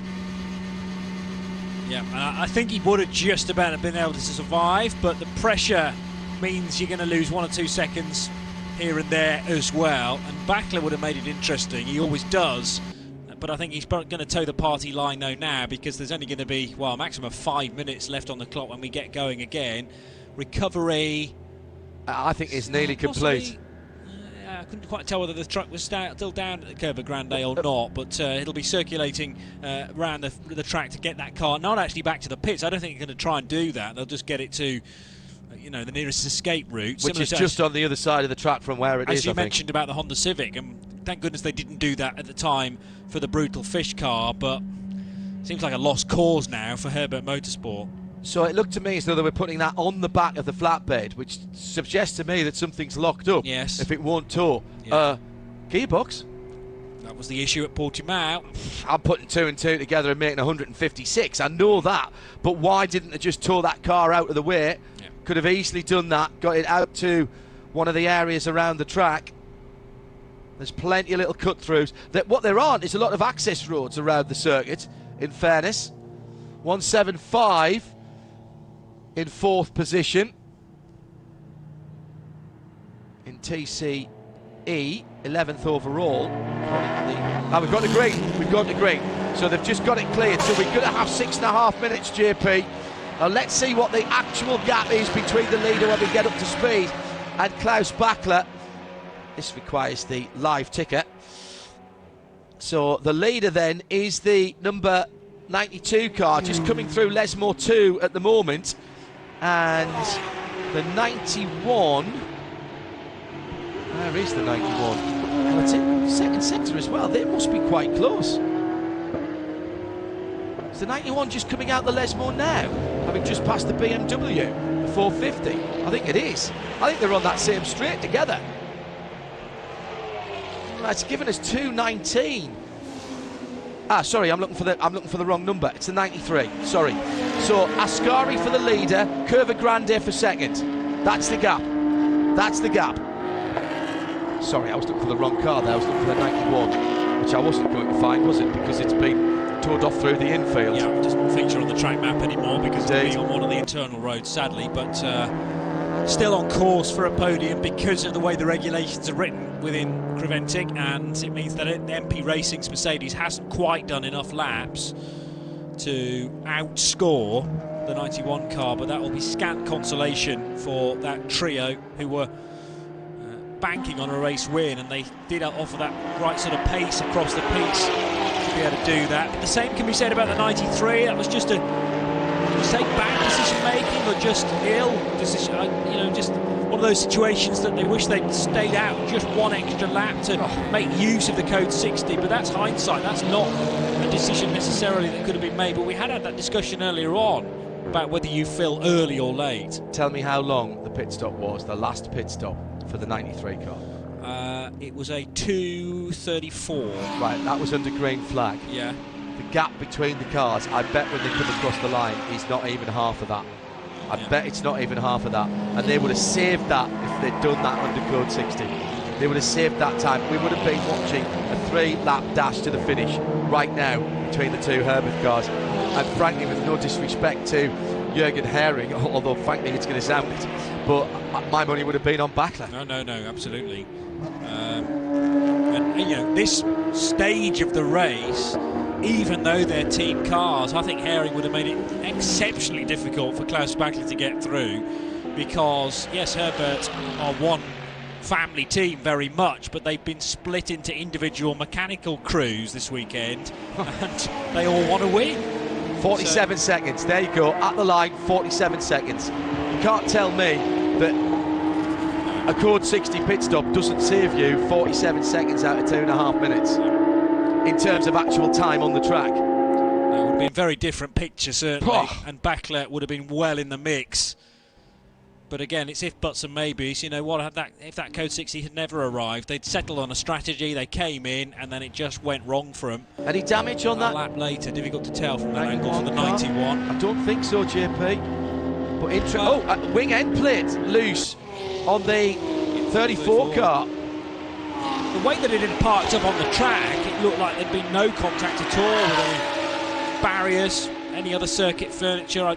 I wasn't sure whether the car had gone down the escape road and then ended up on the track the other side, but I think it had probably been through the chicane. And I was already losing time anyway, as Right Turn Lover suggested. I'm going to say something here. Yeah. That car was that car that got the battery? Yesterday. But there was one that had a battery next to the car. That was the 93 that didn't get it. I think the battery didn't go in the 93, or was it that car? I can't remember, if I'm honest. But if you've got an issue with your voltage, and a number of people have had alternator generator problems, and it's not actuating the gearbox, maybe it's locked and it's just ground. It's possible. And that's why they couldn't tow it. Yeah. Strange. But that's the benefit, I suppose, of bringing 3 cars to a race meeting. One doesn't quite make the 12 hours, and we're talking, it came within 15 minutes of doing so, but there are 2 other cars at Herbert to take up the mantle. I think we'll get the last lap scored this time around for the number 92. It's down to 40 seconds, 7 seconds difference between those 2 cars. Oh, if we'd only had a few more laps.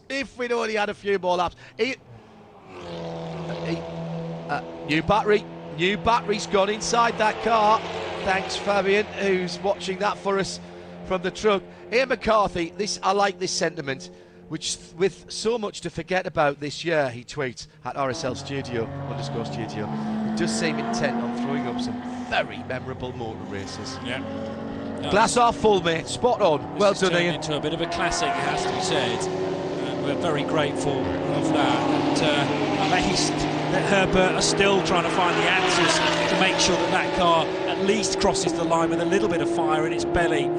They might run short of time now because the last lap caption has appeared at the top of the screen. That's because Jürgen Hering has just crossed the line for the 284th time and leads Klaus Bachler by, well, 46 seconds we said, didn't we? It could have been a lot less than that. Looks like they're going to roll out the 91 car, which they don't need to do. They're 9 laps ahead of Corinna Gostner in the MP Racing car. But you know what? I like that from Herbert. Yeah, come on, guys, let's get it going. It's something about 911 road cars. My 911 road car is not very friendly with its battery, so I leave it on a smart charger when it's not being used. But that's just so that I can get it started and the doors open, quite frankly. I think this is something more fundamental.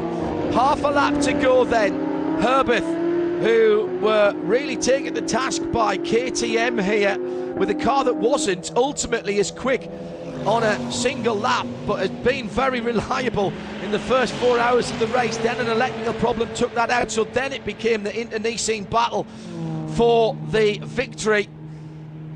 And once again, as it was in Portimao, an issue for the favoured son, really. The 91 car has taken it out of contention right at the end. They had to roll the dice to get track position, the 91, and only take one tyre to get them to the end. And perhaps Jürgen Hering thought his chance was gone when they came in for that final pit stop under the last but one code 60, but the checkered flag is out and it's Hering, as he goes through and wins it. The 12 hours of Monza, part of the Hankook 24-hour series, and the first time ever at Monza, and the longest race in the Autodromo, is won by Herbert Motorsport. Bachler will come home somewhere in the region of half a minute behind in second. Ralph Bourne will finish the race in third position. What a run, what drama, what tumult. What an extraordinary motor race, with a 2-hour break for weather that you would not believe. You watch the start and the end of this race, you would not believe that it was raining cats and dogs for 45 minutes, which stopped this race. ARC Bratislava win GTX. TCR, we're waiting for Red Camel to come around. Ivo Breukers is going to win that one. Remember, they dropped a load of time with a bent left front damper, which the 188 car did not recover from. That one well down the field, but heartbreak for Brutal Fish, who'll finish third behind, I'm sure, a delighted Autorama Motorsport in second. GT4 MDM win it. And as far as the TCX, I am delighted to say that by a couple of laps, the second place car is going to be celebrating. That is the BMW E46, by no means the quickest car in the field at all, but it did its job.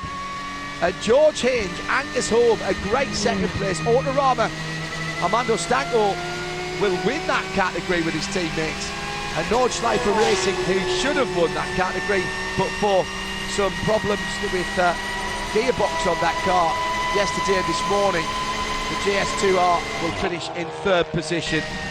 But it's Herbert Motorsport who take a lockout of the podium for the Herbert Precker team. And it is the 92 back-to-back victories. 24 hours in Portugal, 12 hours at Monza, 36 hours, not of perfection, but 2 wins. They'll take that. Absolutely they will, and different driver lineup as well, although 2 of the 5 that took victory at Portimao included in that car, those being Jürgen Hering and Taki Constantinu. They didn't have Alfred Renauer joining them in Portugal. He looks to be a welcome addition. Alfred actually finishing second in Portimao, but goes one better because he was moved across from the 91 to the 92 car. So yeah, all those involved crew-wise on the 92. I'm sure it's a similar team, actually. Can be high-fiving once again tonight and sharing the beers round. And yeah, can they go 3 in a row at Barcelona in over a month's time? 101, Red Camel, only 2 drivers, Luke and Ivo Breukers. They went 4 laps down yesterday with that broken strut, and they've used their strategy and played the cards perfectly, used the code 60s, albeit with some issues, and in particular, you've got to feel for the Honda and Brutal Fish KCMG with a very odd cough, splutter and out, and then restarted to come home very strongly in 3rd position. But really, that is a great comeback as well for the 101. 4 laps down yesterday, win the race today. No, tremendous, and this car's got a lot of good form. And at Mugello, I think, in the past, but now moving forward to Monza, they become the first ever winners in the TCE series here at Monza and the Creventic Championship. They were pushed all the way, as you say, not only by the 122, for the main part, the 122 led the 101. Konstantin Kletska, though, keeping the Red Camel, George Stoddard and Hankook honest, and that car actually finishing a lap down. Yeah, after he went off the track, remember. Yeah, the lap increments are judged by the overall, the GT series race lead. I'd be interested to know exactly how much time there was actually between Breukers and 1 minute and 5 seconds. Oh, no, sorry. The flag. It might have been less than a lap for the 101 down back to the 112. I reckon it was about 44 seconds only. Okay, yeah. So sorry, no, I'm looking at the wrong ones. My apologies. Hang on. It'll be on a timing sheet somewhere, because I think they'll probably release a GT series and a TCE series results ultimately. But an amazing turnaround for Pepe Oriola to see that car come in on the end of a tow rope and then rejoin the race just a minute later. Outstanding. Just a real shame that it was sitting there for so long out of Lesmo 2, waiting recovery. Gijs for NKPP Racing, he led the class with Harry Hilders earlier on. They finished just 4th, and it's tales of what might have been for the 175, the second of the Cupras in the order. And Top Car Sport, Karen Gaillard, finishing in the Cupra there in the 131, coming home in 5th position. I'm just going to throw a little bit of a cat amongst the pigeons. A 76-second time penalty was issued for the 175 at local 1740, and I have not seen that cleared as served. I just like to go through, Truss has taught me this, I like to go through the penalty descriptions.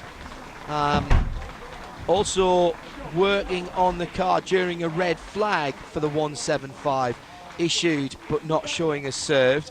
So those results at the moment very much provisional. Car 22 take a penalty. That was the Wochenspiegel Ferrari. 6 laps deduction will drop them even further back. Not minimum driving time not reached by the AM driver there. So I'm just going through some of these that I see issued but not served. 7:03 pit lane time, but I don't think that's going to affect any of the major results. That's second in the GTX category, but they, I think, had enough laps in time. So we will wait for official results and who is called up. I have refreshed my penalty timing screen, and just to make sure, I'm going to go down again. So very much provisional results until the penalties, etc., are worked out. But here's how it stands at the end of a Monza 12 hours, part of the Hankook 24-hour series, that really did have just about everything. I thought you were about to say a monster 12 hours. A monster. It was a monster at Monza. There's your headline for your headline writers. Well done, Palmer. Herbert Motorsport, Herring, Constantinu and Alfred Renauer win 28 seconds at the end. I said it would be under half a minute. A couple more laps, that would have been a different different thing to look at, wouldn't it? Backler charging at the end. The 91 car robbed at the end with a battery issue or a voltage issue, but still finishes on the podium. That's 2 in a row in terms of victories for the number 92 car. MP Racing win the category, win the non-Herbert category, actually. That's the Gostner family outing with Giorgio Serna Giotto. And then car collection in 5th. ERC Bratislava was the first GTX car, the 707. What a comeback for them, by the way. Only 17 laps off the lead. That's, just on half an hour, isn't it? And Speed Lover are the best of the Cup cars in 7th overall. And again, 40 minutes off the lead at the end. The winner in the TCE and also in TCR in 8th position overall, and again less than an hour behind the leaders in 12-hour race, having lost 4 laps themselves yesterday. Coming back to win, Luc and Ivo Breukers. That's your top 8. In 9th position, Autorama, the second place car for the VW Golf, the 112 in TCE and TCR. Brutal fish by KCMG, brutal finish for them, and Daniel Lloyd, Pepe Oriola and Martin Reiber drove beautifully in that Honda. They will think they deserved a little more, but they're on the podium anyway, ahead of NKPP Racing, then Top Car Sport, then Autorama, and that was your top 6, literally line astern on the overall timing screen, down to 13th position in TCR. GT4's winner was the MDM Motorsport car, Tom and Tim Coronel with JJ Van Roon. Then the BMW number 703 was next up. That car sitting in 2nd in GTX, and Writer Engineering doing some good development. By the way, last lap was the fastest lap for GR Motorsport. They got under 2 minutes, 1:57.8. Further down, Speed Lover had overheating problems at the end. Autorama win TCX with that older version of the Seat Leon Cup Racing in 18th overall, ahead. And here for me is one of the results of the day. That blue BMW E46, George Haynes brought it home. David and Jason Cox did their bit as well. Brilliant stuff. They get second ahead of Nordschleifer Racing, the Ligier, proving fast but fragile. Below that, everybody had some big problems, including a post-race penalty for Wochenspiegel, Team Monschau. Too many punctures for that car, but was driven well when it was going. AC bent the strut and then had other problems and didn't get back in the race, and it was only 16 laps completed for Equipe Verscheur, who did not start today after that engine issue yesterday. JP, can you even start to sum that one up? Not really. Yeah, thank you for handing to me for that point. Where to start, really? I suppose yesterday, where the weather was beautiful and we had relentless pace early on from the KTM, no less, and actually that became the overnight leader for the first time, and Peter Fry making a great point as we got restarted today, that's the first time, quite possibly, a non-GT3 or non-A6 cars, as they were known in the past, that had led overnight, i.e. the GTX spec machine. We also had a Renault RS01 on pole position yesterday. That was a first in the history of Creventic racing. But then all hell broke loose for the 8 hours today. Everything that might have happened kind of did, including the heavens opening for the best part of an hour, but just a really bad storm that arrived out of the blue and meant that the race had to be virtually instantly stopped. And then we got going again after tremendous work from the track staff and crew to make this place raceable again, but that did take a while. And then we've had all 3 Porsches have a go at leading the race at some stage. We also had the high drama in the TCRs as well, as you've mentioned, with the Honda conking out the 122 car from Brutal Fish, and the 101 were there to pounce. And that's the thing, you've got to concentrate on your own race, you've got to avoid any problems, and sometimes the luck goes your way.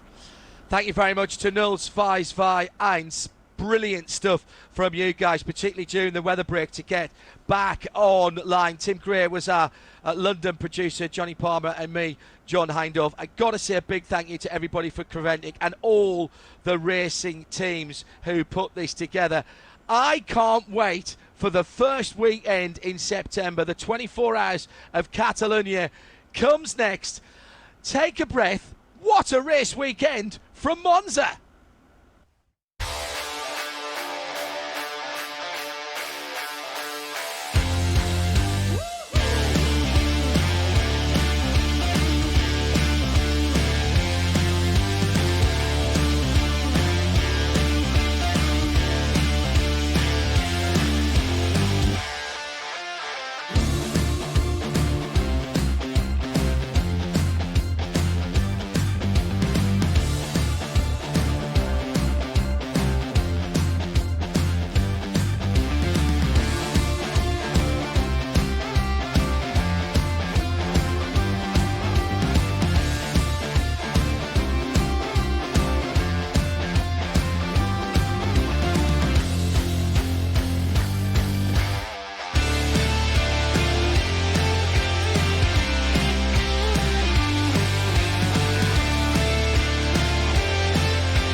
Breathless, or what? Podium celebrations about to go. I bring you good news from race control. The penalties I was talking about have now all been marked as served. So those results that I talked about shouldn't be influenced at all by anything that happened earlier on. A brilliant couple of days, and Barcelona now a month away. Peter and the rest of the team setting up beautiful silverware for the winners, and a very, very good race indeed. A race that we thought wasn't going to happen at all after its postponement in March, and then coming back to this time of the year.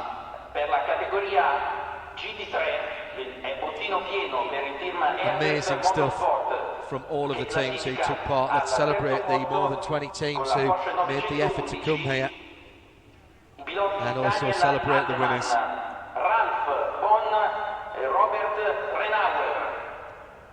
And we're going, it sounds to me, to the front of the grid.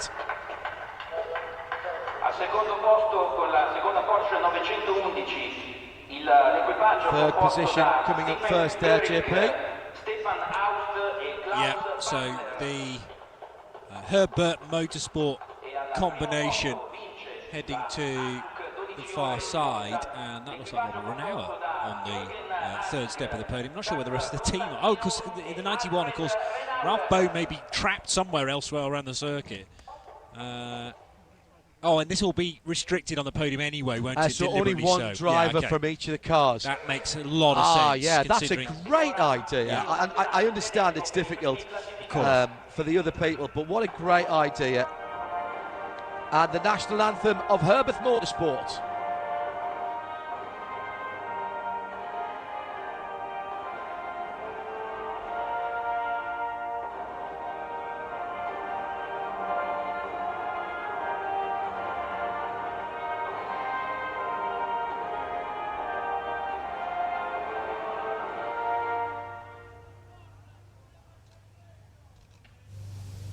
Do like the shorter versions of the national anthems here. We've discovered that through the past couple of days. Stefan Gurig on the left, therefore, representing the 93 crew, that car that he shares with Stefan Aust and Klaus Bachler.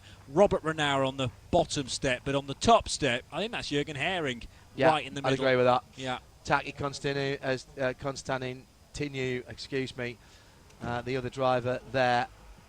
Understood why they did. I'm not sure there'll be any champagne spraying either here. Lovely trophies. Now those guys are all from the same team, so they've been in the same bubble. True. I hope nobody takes exception to those three guys there being unmasked, as it were. Well done.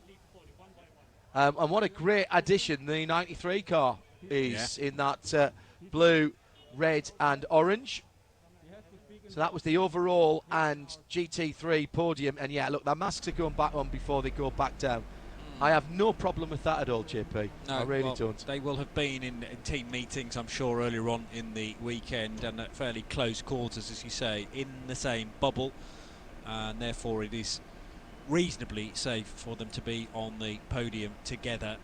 But I do like the fact that it's all been trimmed down to just the single driver representing the team, pretty much. And everybody else can wait safely downstairs at a suitable distance.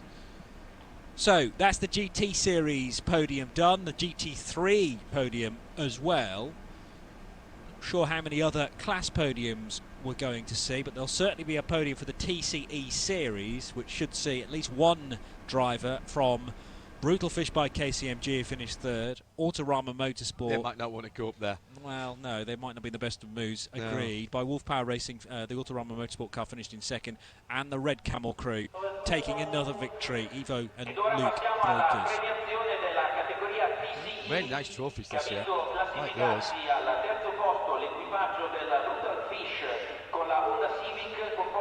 Indeed, it is the TCE top three, which is also the TCR top three. So in third position, it will be a representative from Brutal Fish by KCMG. Konstantin Kletzer e Yannick Mettler. Kletzer is coming up, I think, for Vince per la categoria TC la 12 ore Hankook di Monza il team Red Camel Jordans con la Cupra TCR composto da Luc Broikers e Ivo Broikers. Ed ora l'inno nazionale olandese per i primi classificati. Luke, I only had two to pick from and I was wrong. Now the national anthem of the 101 team.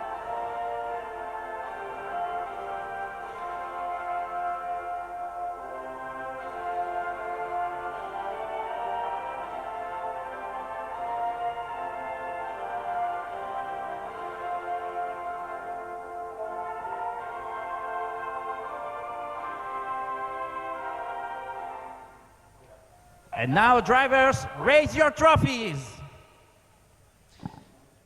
Well, that, I think, is Martin Reiber, who is on the third step of the podium. Luke Brokers, we've already identified. Brutal fish, so that's it's definitely not Dan Lloyd, and it isn't Pepe Oriola as well. So it can only be Martin. And do you think that's Konstantin Kletzer on the other side? Yeah, quite possibly. I mean, underlining just how brilliantly international the Hankook 24-hour series is. The flag of the Netherlands, the flag of Hong Kong, and what was the third flag up there? Swiss flag, of course it was. Yeah.